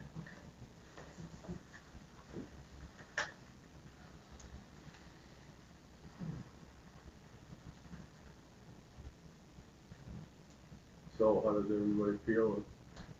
Well, I wouldn't think we'd want to do a twin home, do a single family, do a twin home. I don't think that's the road we wanna take. Either we're gonna do twin homes, or have we nixed the idea on patio homes on the other side? That was one of the other discussions. I don't, nothing has been, there's nothing final that's been done here, okay? Nothing final, so that has to come back to you guys. so patio homes are a smaller home, that, I mean, Well, sometimes they call them detached townhomes.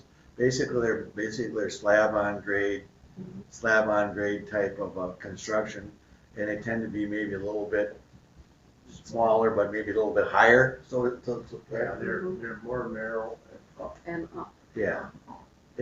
And one of the reasons they're developing too is because the cost of land and infrastructure is so expensive. I mean, it's, You know where Quick Trip is in Red Wing there on 61? Where that water tower is up on that hill?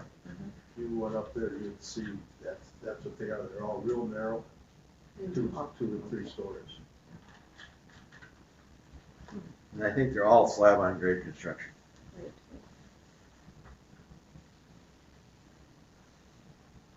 Have we had individuals inquire about slab on grade lots, more so than basements? Actually, up there right now, most of them are, well, there's been a lot of basements too, but like Rodney Wilson, that slab on grade. Right. You have a McGowl slab on grade.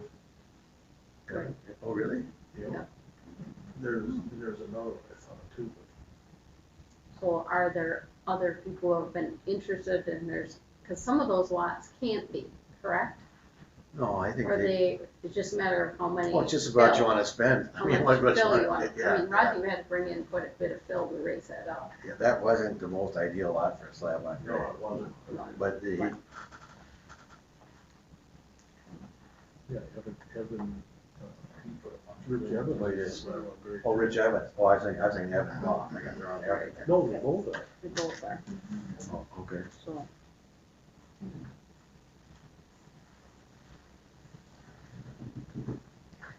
This would be my other concern, given the cost of lumber and how building materials have gone up right now. I think we need to really seriously look at that number of what is fair market value. Because when you're looking at building and putting those two Even it's twin homes 200 up there. It's 210,000, that was That- back 20 years ago. Yeah, that's on 17 on Oh, there, so 17. we have to really come up and look at that and go, okay, so what are we gonna put in there that's going, and it wouldn't take much to get to $300,000, and that includes the lot. And even at $300,000, that's not much in today's building, correct? And, The cost of lumber. You weren't gonna put a twin home up for under, each side of it, 250. Right. At least. At least, but that's what I'm saying, one side, $300,000 went, so to make, well, but then Terry, yes, okay. if you go to a single family home, is it gonna be 500 grand? Well, I'm just No, looking no, at, no, that's I what, know, that's what but I I'm think looking of, at, making sure we understand what, you know, is I that, get that. But- But as we look at continuity Yeah, yeah, right. throughout right. the neighborhood, so how do we go? Well, and that on? number is not, it's not. Right. I don't have anything compare, I don't know what, I think that, No, with these covenants we kept from the other lot. yeah, but I don't know That what, was back before these the aren't, house was built. these aren't even, but I don't know what the twin homes up there now are selling for, but I assume they're over 200,000. Yeah, yes, for sure. I guarantee it. Okay. I've heard of twin homes selling, you know, like I said, 220, 250. Yeah. Yeah, Mhm. yeah, 253, I think I heard one recently, twin home selling. So, I haven't heard one in the last couple of years that sold for 102. I went to get a haircut and bought a house, so. That's where I'm at. I'm up in the air, I really did. I know. Oh, what he bought his. I was sitting there waiting to get a haircut and bought a house. Kind of a little tough for me to make decisions. Just saying, that's where I'm at. $90,000 haircut. That was cheap compared to today's. Yeah. Plus assessments, right? Plus assessment. Oh, then there's that. Okay. So, let's keep going here, so we get done tonight. Well, what do we wanna have it? Are you ready to make a decision? If you're not, just don't make a decision. But we gotta tell the realtor too. Right, yeah, I'm either way, I'm either way, so it doesn't matter to me, that's what I'm saying. So it's up to Are whatever we you gonna guys- lose a buyer? I don't know. I I don't. can't guarantee that. I won't say yes, and I won't say no. Maybe you look someplace else for a different lot, I don't know.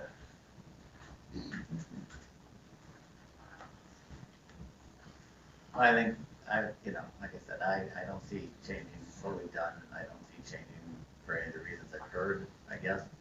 To me, it's keep them as we've developed them, I guess. So, that's where I'm at.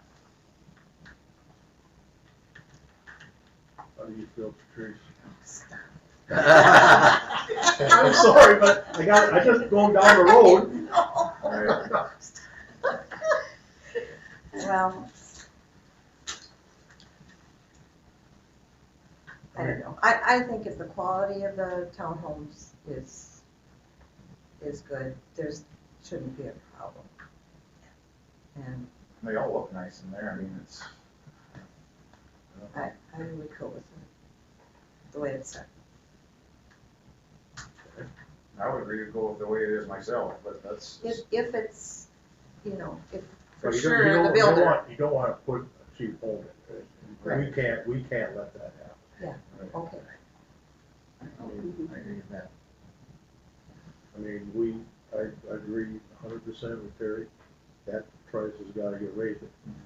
When this price was put in, it was back, like when your houses were built, But in, and that's a long time ago where it's gotta go up to, just like inflation, so. I agree, we gotta change this. 250, 300,000 per side. correct, because we do have to make sure that we get quality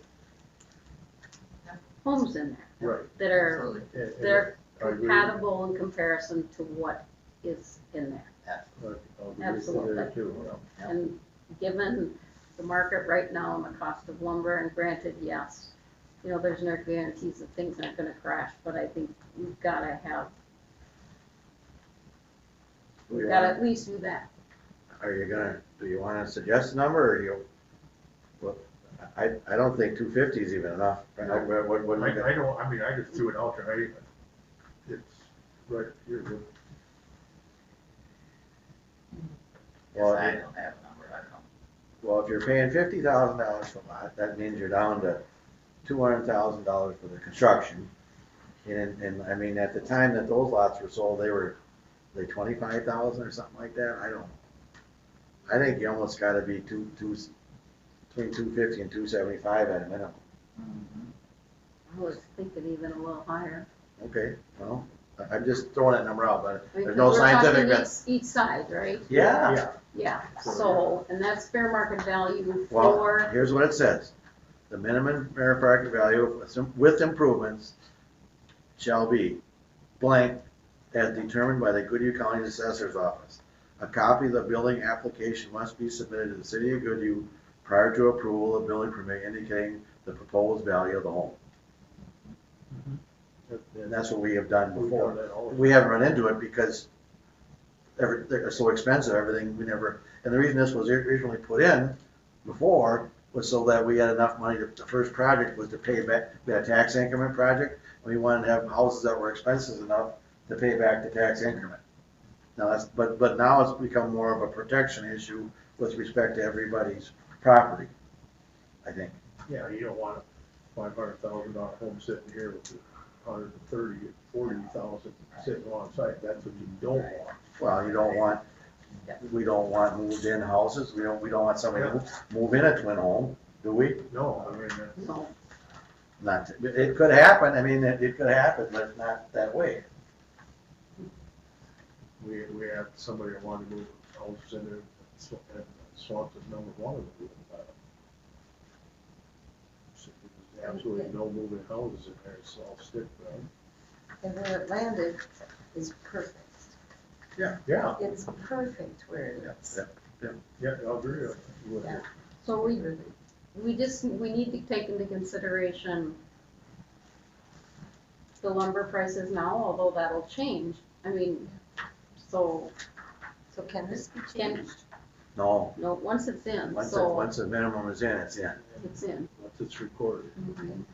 So, I'm gonna throw out $275,000. Probably. Is that enough, But- or Carrie, or Patrice, what do you think? well, if you took off, I'm sorry, Patrice. No, So if you took 25,000 off of 275, then. Oh, per lot, I forgot about two, yeah. So then you're at 250,000, and I'm thinking, So Carrie, think about yours right now, what would that go for right now? My home or Your dad, my dad? what are they going for? That's a What is loaded that? question. It's loaded. It's on tape. Yeah, no, wait, Okay, I mean, are we, It's already sold, it just sold. what, was oh, that? I'm sorry, I didn't know that. That's I why didn't I'm know- thinking you knew it. That's No, why I did said not loaded know that, I'm question. sorry. His dog Kelly's gonna live there. God, I did the paperwork. That's all I know. That's why it was. Oh, okay, that's right, okay. So that was kind of an inside job. Yeah. I don't wanna go there, I don't wanna go there. So given the age and whatnot and what we're looking at. Okay, so here's the numbers here. I'm thinking Okay, Right up there. here we It's go. all public, it's gotta be sold. Okay, 300. Wouldn't that be fair? this one here sold in 2020 for 233. The And other- what year was that? 2020. That's the most recent one was 220. Backing up in your neighborhood, those are all houses. That's the only one in 2020. No, that's across the street. The only I see on here is 233.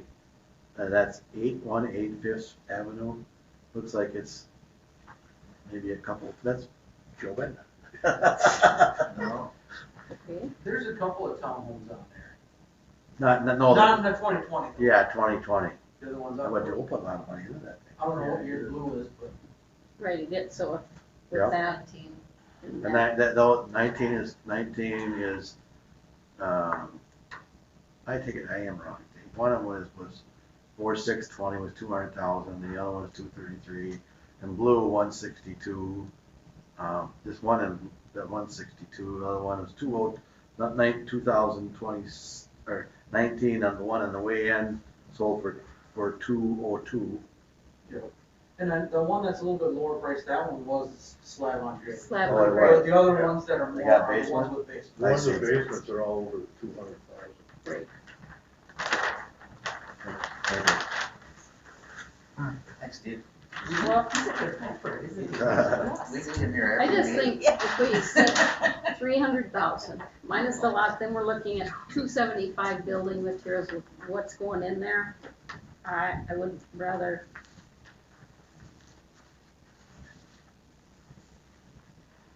Carrie, what do you think? Is that unreasonable, given what you've just gone through? At the new construction prices, it's gonna be pretty low average. That, right, what do you think, more? No, I mean, to me, that, I was thinking between 275 and That's 300. 3 and 3 on each side, so we're looking at 600,000. Right? Well, I guess you are, I mean. I don't know, I'm like, Wow. I but don't, that's 2 homes.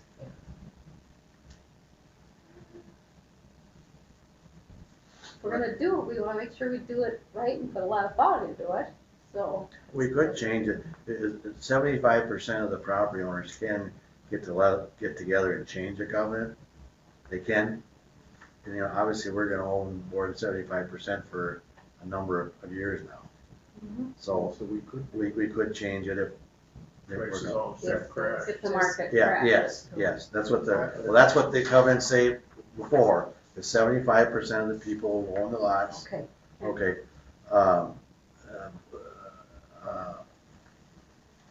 Does that ever happen?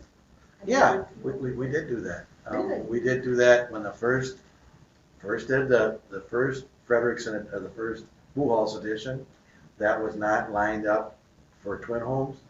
So, but then we had people that had interest in twin homes. That's the first version. Yeah, and they were only supposed to be single family lots, single family residence, not twin homes. So the way we did that, we got everybody to agree, and we split those lots in half.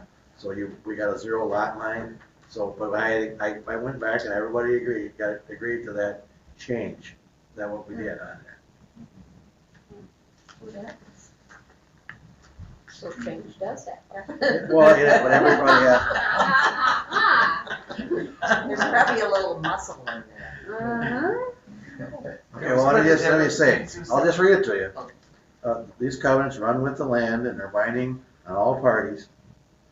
And may be extended for successive periods of 10 years as provided by law unless the instrument signed by 75% of the then owner's lots has been recorded agreeing to change said covenants in whole or in part.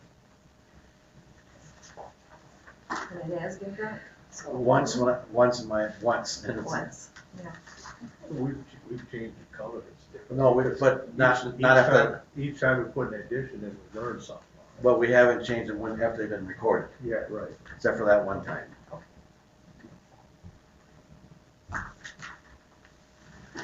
Well, given the price of building something right now, I'd rather see it so it's not.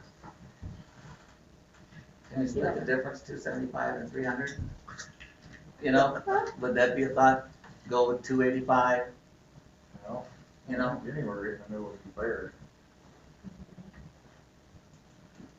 I just hate pricing anybody out too, you know? Right. Although right now it seems like people got money to spend, you know, how do you do that? But anyway, I got no money. I don't either. I don't either. I mean, somebody's gotta make a motion what we wanna do, that's all I'm Okay, asking. why don't we, Oh. oh, what, Well, you said it. Should we go in the middle? No, it's fine, just make a, Yeah, throw something out there. well, I'm just trying to work with Terry. Yeah. So. Like the difficult one? No, Well, I I'm just like, know, I want to work with you, so. don't answer that. Don't answer that, I don't wanna hear the answer. So, I just thinking, you know, you got 25 in the block already, right, you know, so so then you've only got, yeah.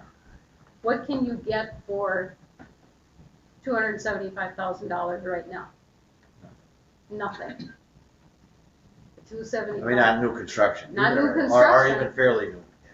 I mean, lumber's tripled in prices. but what we could do is put it, let's say 290, that's splitting it up. And then if it goes up, we'll just raise it. If it goes down, then we can come back. But this is the rules for the new guy building it. He's gotta have it. Yeah, this is for. The new guy, that's what it's gonna be. Whatever the rule you're gonna be, I think is you're gonna adopt today. Is that right? And then that's gonna be in effect for the first, if they decide to go that way. I don't think you're gonna get anything. 290 is gonna be probably on the low end of it. It is, that's what I'm afraid of, given, But I don't think anybody's gonna build a house up there is gonna really skimp on it. Right, So, that's kind of nice. I mean, well, that's what we don't want to happen, yeah, right? Right. That's what we don't want to happen. But I don't wanna force somebody to put in a lot more than you have to either, you know, that's the other, you gotta look at the other side of it too, so. Whatever number, I guess Did I'll you go Say with 290. But just, 290, just. has anybody talked to the builder and said what could possibly be? I mean, here we are, people trying to figure this out, and we haven't got a contractor's opinion on, they could be the ones who would be coming in and saying, this is what you could do, and this would be a reasonable amount of money, and this is how much it would cost to put in. I mean, Yeah. here we are, people who are, We don't know. I'm a non-builder, Jason, you working with them, but Right. could you justify and really throw out a number? You No, feel comfortable? I can, so, I Not a don't bad know. idea. Table it for next meeting and ask the builder and get a number from him. So, however you wanna handle it. That's fine, I don't care. Sounds very.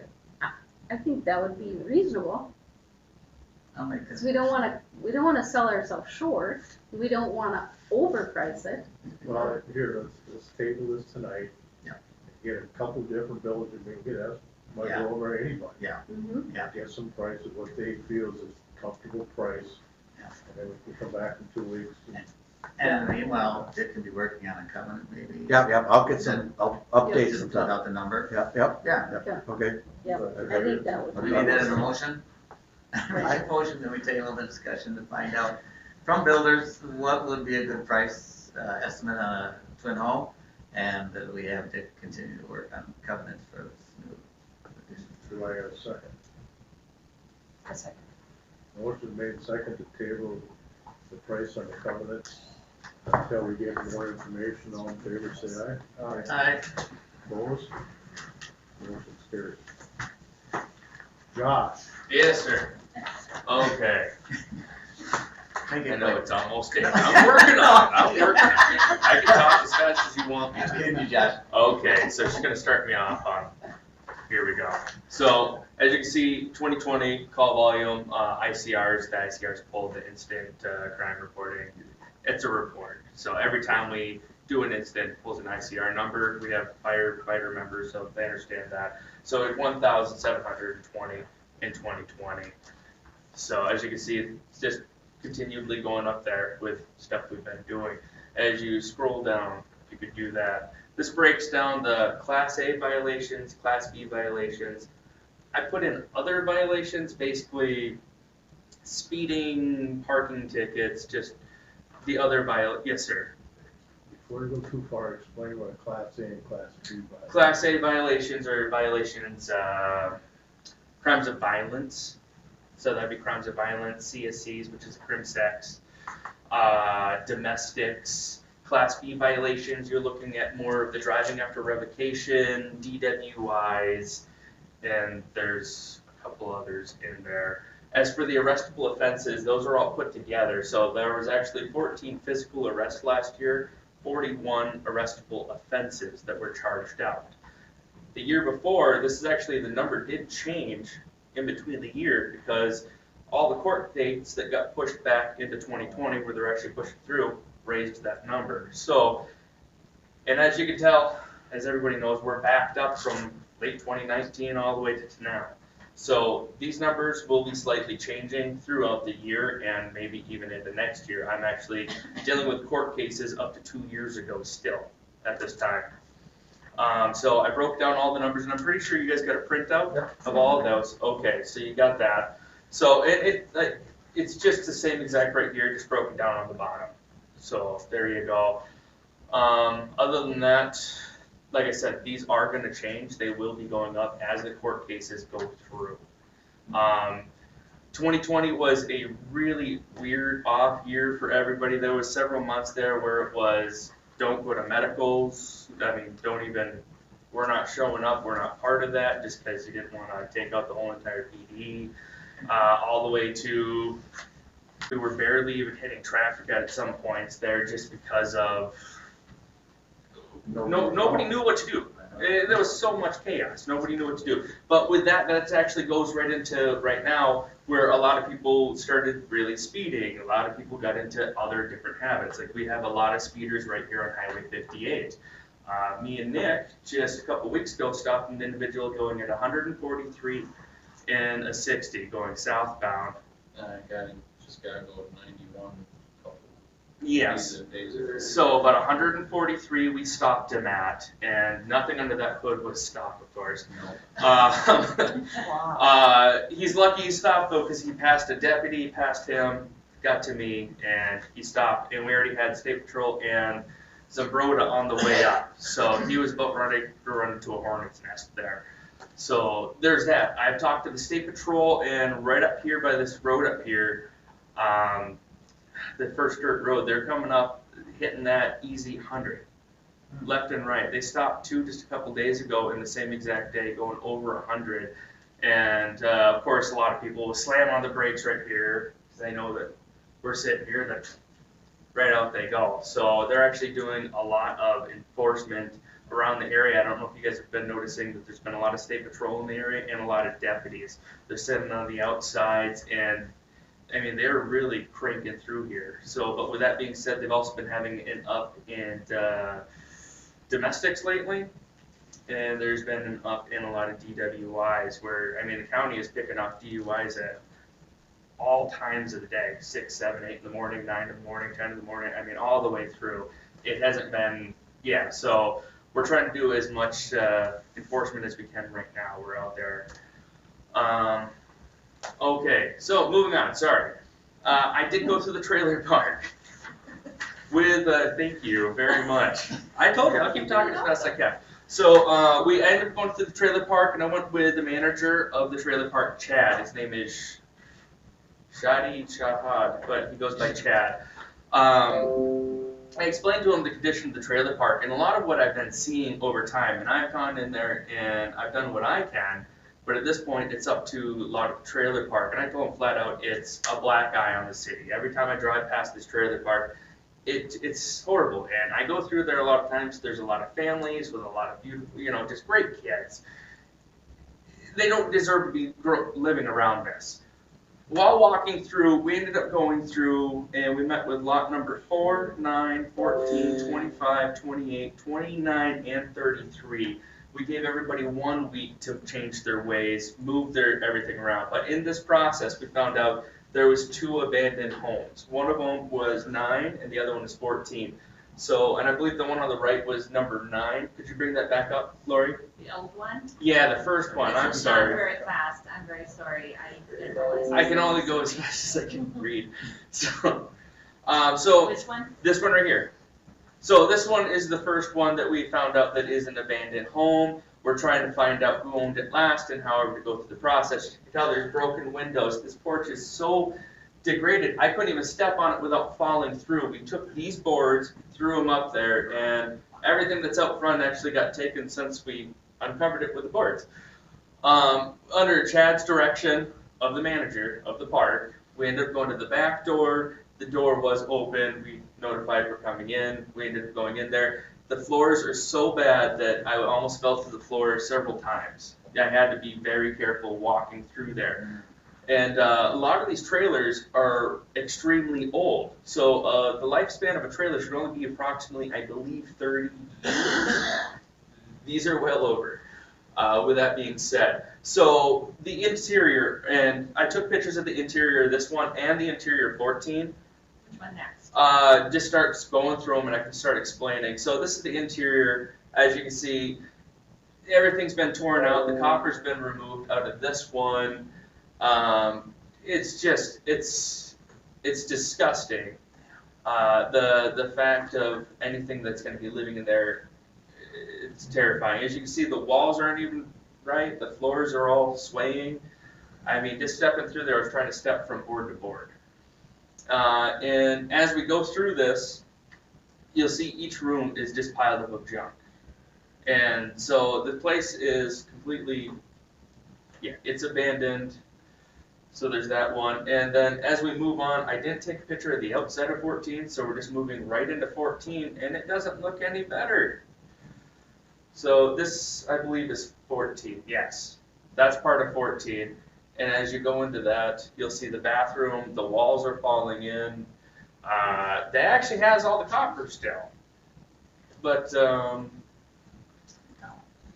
yeah, you can see the hallways, you can see the kitchens. So I talked to Chad about having these taken out. I'm like, just remove them. I'm like, we need to do a couple different things with the trailer park. I'm like, number one, I'd like to see, I can't demand, but I'd like to see something done because we have all these really, really, really old trailers. We've got some great families in there, but they're growing up living next to this. And I can only imagine the type of people coming in and out of here just partying and what they've been doing in there.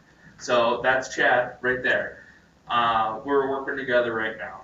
I talked to him about the other 2 trailers that we had removed, and he actually asked if the city can go through, similar to like they did last time, I don't remember the exact way of doing it, having both of them condemned. And then once they're condemned, their company will remove both those trailers off those properties. So as you can see, that one still has its wiring, as I said earlier. I didn't dig into anything. It was just a biohazard at that point, and I really didn't feel like catching something. So these 2 vehicles were parked outside with the old tabs. I went through every single home. It's right across from number 9. These 2 vehicles, old tabs, looked underneath, catalytic converters have been stolen, windows have been broken out.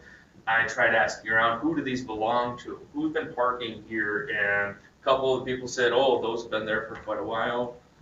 So he ended up having them towed. So I can't have them towed because they're on private property. he can have them towed. So with that being said, we went from trailer to trailer and we found everybody with old vehicles sitting on the side of their homes that have just been sitting there for years that I've noticed. And he told them flat out, move them or they're getting towed.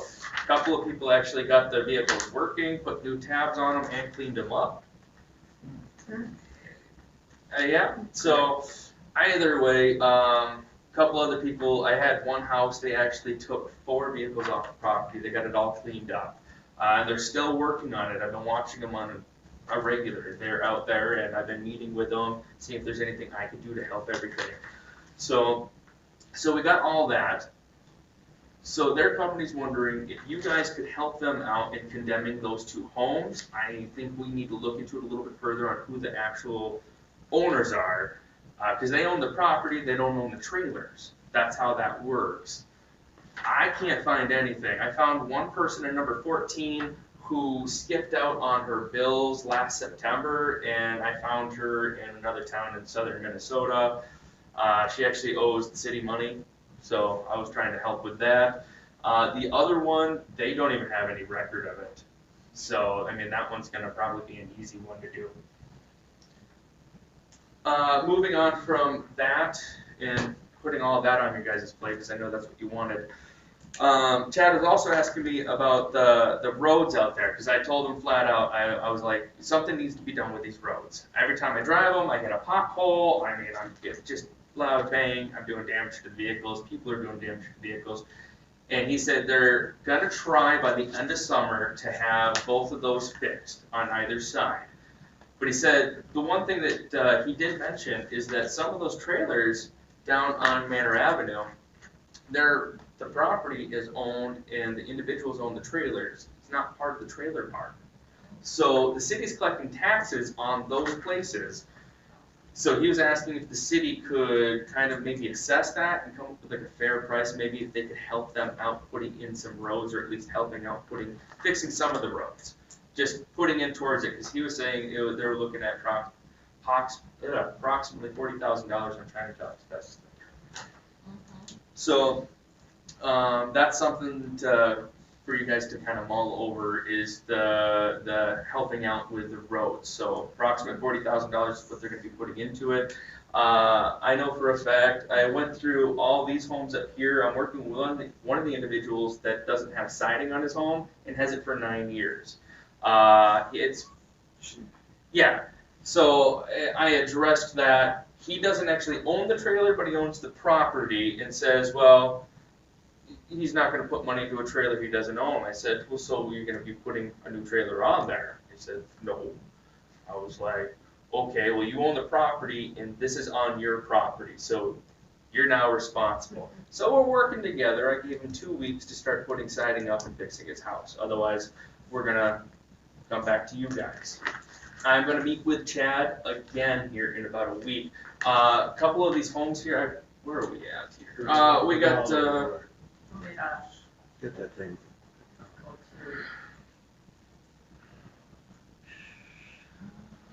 Does everybody understand the problem with the road? Yeah, it's bad, we've been on. No, I mean the legal problem with the road. Oh, right. I don't know at all. Okay, well, I'll tell it to you. If you see where that, go back to what you just did, Mark. See where that spot that says RMS Properties? And it says 64160350. Okay? Yeah, blue. That blue, right. I'll kind of approach it, please, right there. there, Yeah, see, Rams owns They own this that road. Okay. They own that road. And where the line is, that's the city road. Okay. So we have, So they own half the road? no, they own this road. they own that driveway. Okay, It's not a city road. okay. So it's You can not, see the actual transition. oh, sure, because we What did is take, the cities and what is not. yeah, because we took better care of ours. Yes. At one time, we had a flooding problem up there, and we put in a culvert and some other stuff. No, I think is there a catch basin there now, Steve, or not? Yeah, it's on the corner. And then we put in a catch basin, even though didn't have to because they were having, water was building up in there, and just to get it out of there, they put that in. That was quite a long time ago. but that's the problem, that's not a city. Yeah, that was actually, so I did mention that half of this was theirs, the other half was city-owned, but he did mention that several of these are owned by the city, or the individual, and we're collecting taxes on these homes, which goes towards a road. It doesn't go towards the road in front of his house, and I said, I'll bring this all to the city council for him. Well, they are lots, but It's not a trailer court.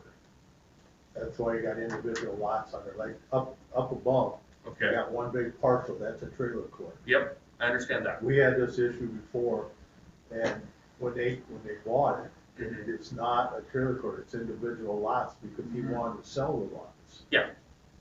You know, and we had trailer courts where the trailers had to be, and Yeah. then the guy that developed this had that as a trailer court, then all of a sudden they decided to Well, not only him, but two of the people that own the places, they did mention that they paid taxes. So where does that money go, they said?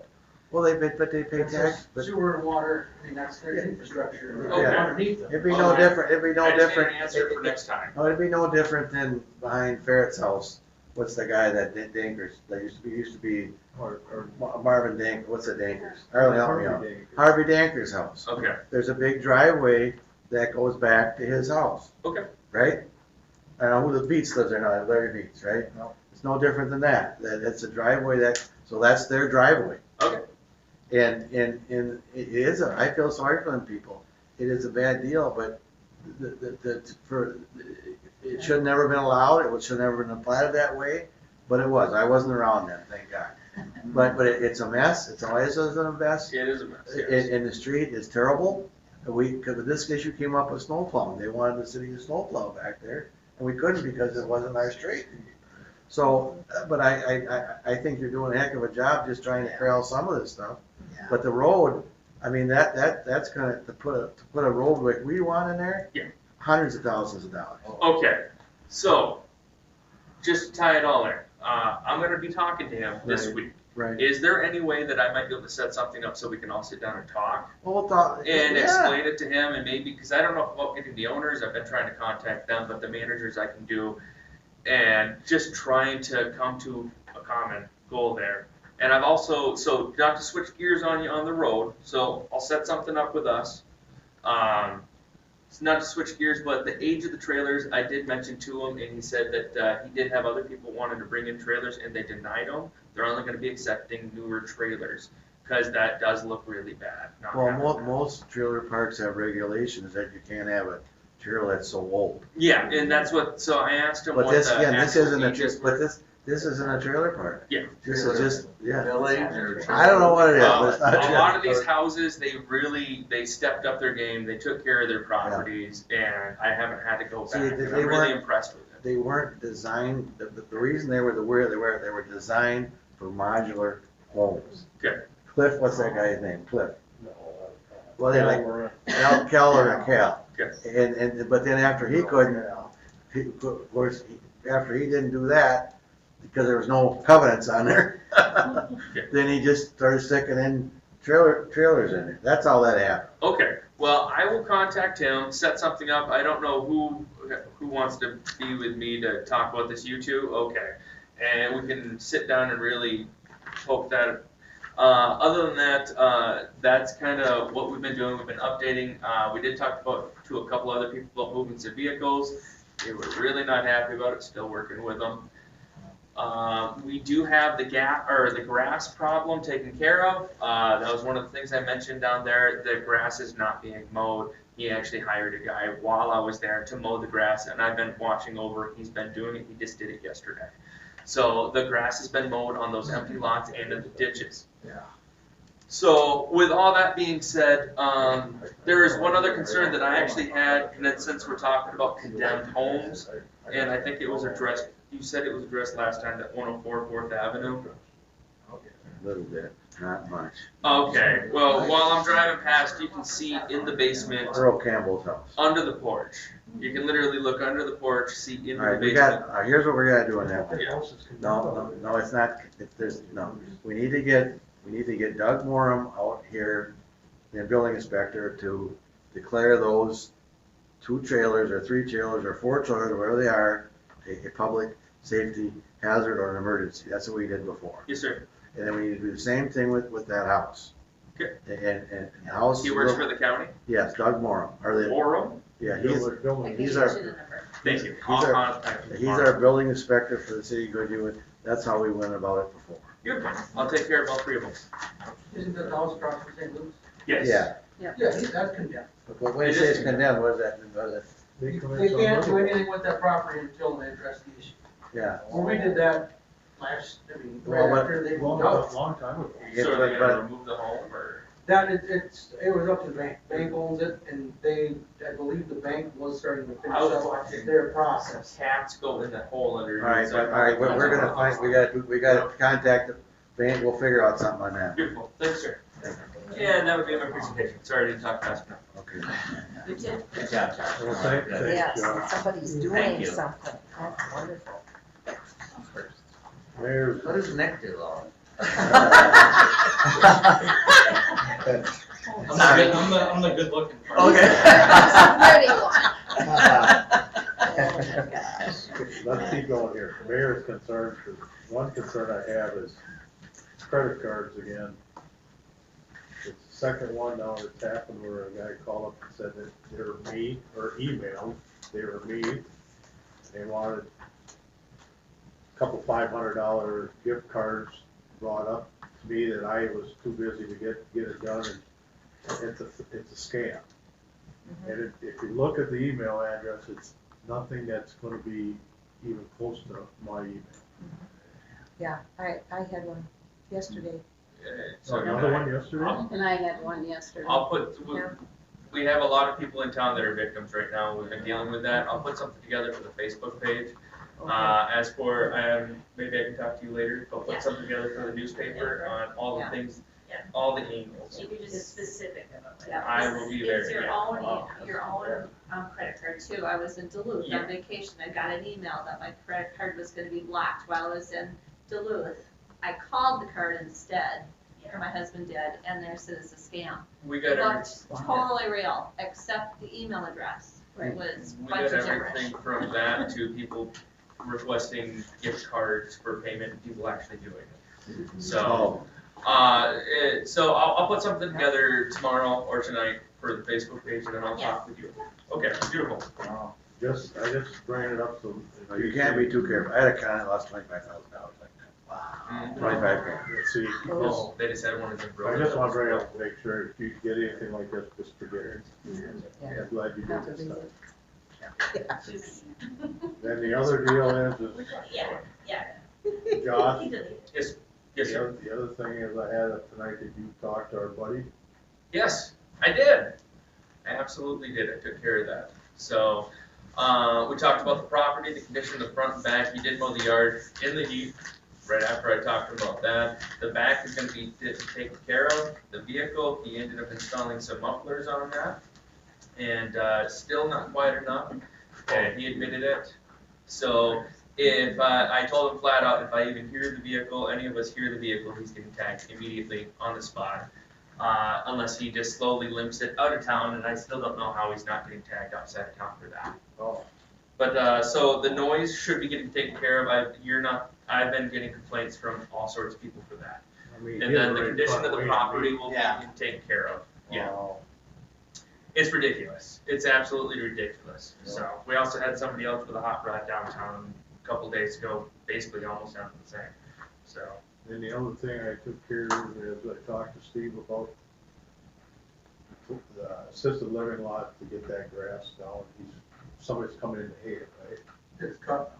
It is cut. All right, we gotta be careful out there because that survey is supposed to be done. I- Soon, the I day thought or- he was out there. He today. might have been out there, so I just don't want him to remove any of those survey stakes if they No, I got. told him he had to leave all the Okay, stakes. okay. So that's pretty much what I have. The other one is the guy that lives up the street there. He's the one that did in front of you and me. Yeah, yeah. So, any council concerns? Um, Oh, I had, somebody approach me and just, maybe Josh, if you can kind of watch for this, and Nick, it is 16 to drive a golf cart? Correct? That's our ordinance? I I believe Yes. I think it's 16 for any vehicle, isn't it? That's Yes. No. So if you're gonna be taking a motor vehicle, even a four-wheeler, to be on the road, you have to have a driver's license. Like, Yeah. they can't even cross the road without a driver's license. They can only drive in their own yard or in a ditch with all the regulations and helmets. So as for the golf carts, yes. Okay, so, and then they're overloaded with kids. So underage driving and Oh, yeah. overloaded with school just getting out, probably should nip that in the bud We'll right nip it away. right in the bud. Sounds like fun though. The other, Well, he almost looks their age, so Yeah. we'll try and respond to him better. right. Yeah. The other question is, on the new twin home lots, I know that they're supposed to mow one more time, correct? That's what it We was said at talked the about that, last yeah. council meeting, was they were to mow one more time. Yeah. That seems right. Is that part of what he was gonna do? We talked, I wasn't at the meeting.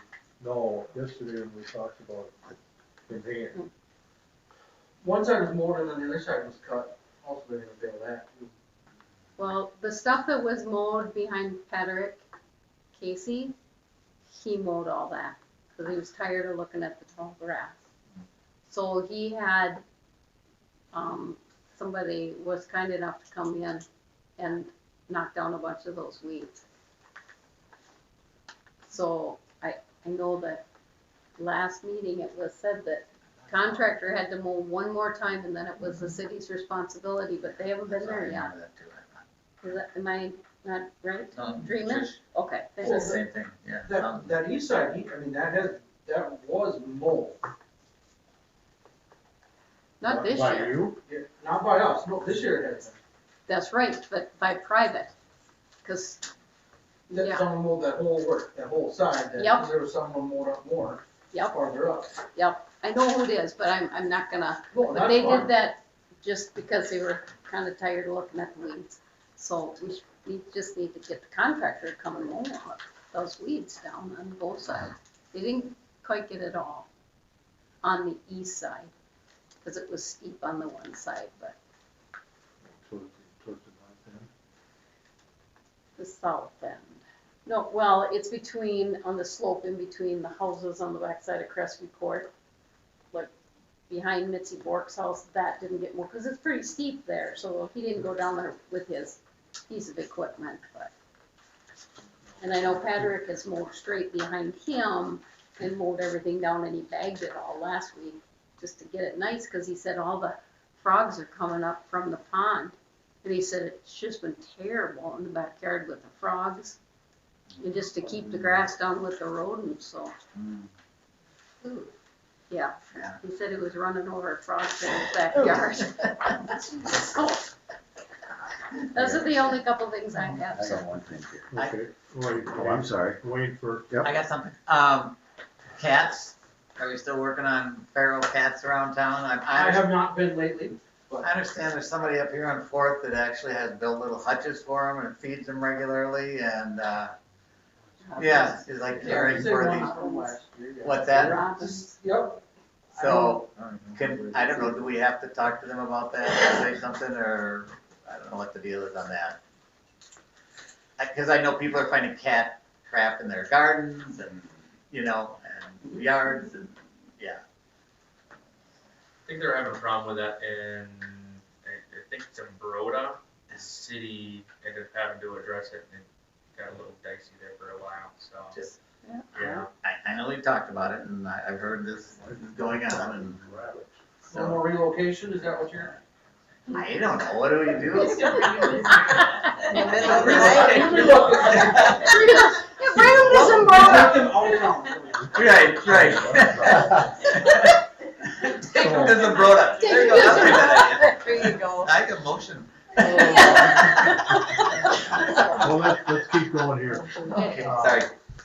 One more council concern, I mean, I Yep. think we received the, letter from the Volks about the camper issue and stuff, and I think they're in a unfortunate area where they have so many campers that are just kind of helter-skelter and all that. But you guys are having a meeting, and hopefully that's gonna be Yeah. taken care of. I did talk to Arlen today too, and he gave me some more ideas. Right, Arlen? Yeah, Yep. And I think Terry might have had some contact, or they're making some contact too, so we're trying to work with everybody as best we can. Good. That's great. One thing, is it really true that they couldn't use that fire hydrant for Lois Shrimp's fire, that one? I was out of town during that fire, I wasn't on that. No, we used the hydrant, the initial way they tried to hook up to the hydrant, they weren't set up for. They tried not, the big 6 inch, Yeah, the storks, no, it couldn't help. they didn't have right fittings for that. Right. So it wasn't a fact because there's some park there. No, No, fittings didn't fit the whole. All right, because the story is going around that, well, the story is going around that Mr. Shrimp was confused because she's saying there wasn't any water up there. Well, or she was just confused then, because that's why it wasn't because of this hydrant in back of that guy's no, camper. Good. no, I hooked up the hose, Lincoln turned the hydrant on. Well, I'm sure you did, I'm just, I got one thing about that. I go by that pretty much every day, and a lot of times our campers is within 1.5 feet of that fire hydrant. If you are parked in the street, you gotta stay 15 feet away, I think, right? Or is that different in the driveway? I don't know, I don't know the answer to that, I can check. The one right behind the I don't know what the wall around that is. I don't know, but I can check, I mean. Where they just put it in the driveway. It is kind of, I mean, I don't wanna get into the camper discussion, but He's driving between the fire hydrant and the electric pole and drops it right up to the street. Oh, And uses it as driveway, and he's got his driveway spread out. If you build a garage, an extra one stall garage. well, I think that was one of the suggestions, we were going to address that they can't, I think anyway, I'm just gonna use the diagram. If your driveway looks like this, and there's a pad over here, we weren't gonna let them, probably, and there was a suggestion was, they weren't gonna be able to extend the driveway to the street like that. We did have one other person that did that on the newer part of town, that we made him take his driveway, that gravel off of there, and we made him move his property on there, right? Oh, from the older part of town. Yeah, yeah, Yes, I personally and would. it is a little bit of a problem when you got these big vehicles that are extending so far out of the driveway to be able to see. Oh, Yeah. So we're gonna have to talk about He that. was told not to block the driveway. I see there's gravel there now too, but he was told not to. in this new one behind Mr. Pretty. Yes. Well, the other thing is he's not pulling his camper up behind It's level. sitting way out by He's Well, got he's two, got a I went boat by there there. tonight, there's two things He there. backed his boat back where his camper is supposed to be. Yeah, and I think that's probably we're gonna come out with this, you guys, is Got that to. we're probably gonna say you can't extend out beyond your house. Oh, that's the way it should be. Right, that's the way it should be. But then we'll wait for the committee to decide and. I don't have a problem with the committee deciding. That was something worrisome to me with an RV sticking right up to the end of the driveway, and if there's little kids or Yeah. a car pulling out and you can't see that because of that, I mean, that's dangerous, yeah. So Wayne, I got a question for you. Don't have an RV. No, but I'm sorry. It's late. I thought Jason was over here. No, when they have their meeting, would you be the other council member there? June, Monday night. Monday at, this coming Monday night, yeah, I think they could probably make that. 6 o'clock. Yeah. We're not gonna tape it or anything, we'll just be kind of informal and, you know, think that's the way to do it? I want But I two didn't council think it people. was gonna be, because we didn't want it to, we didn't wanna have to post it. No, so we can only have two people, Okay. yeah. Yeah, I think they can make that. I don't see it. Yeah, that's it, I just want a second council. Okay. No other council concerns? Motion to pay the bills? Yes. Second, Motion made, second to pay the bills, all in favor, say aye. aye. Opposed? Motion carried, I got a motion to adjourn.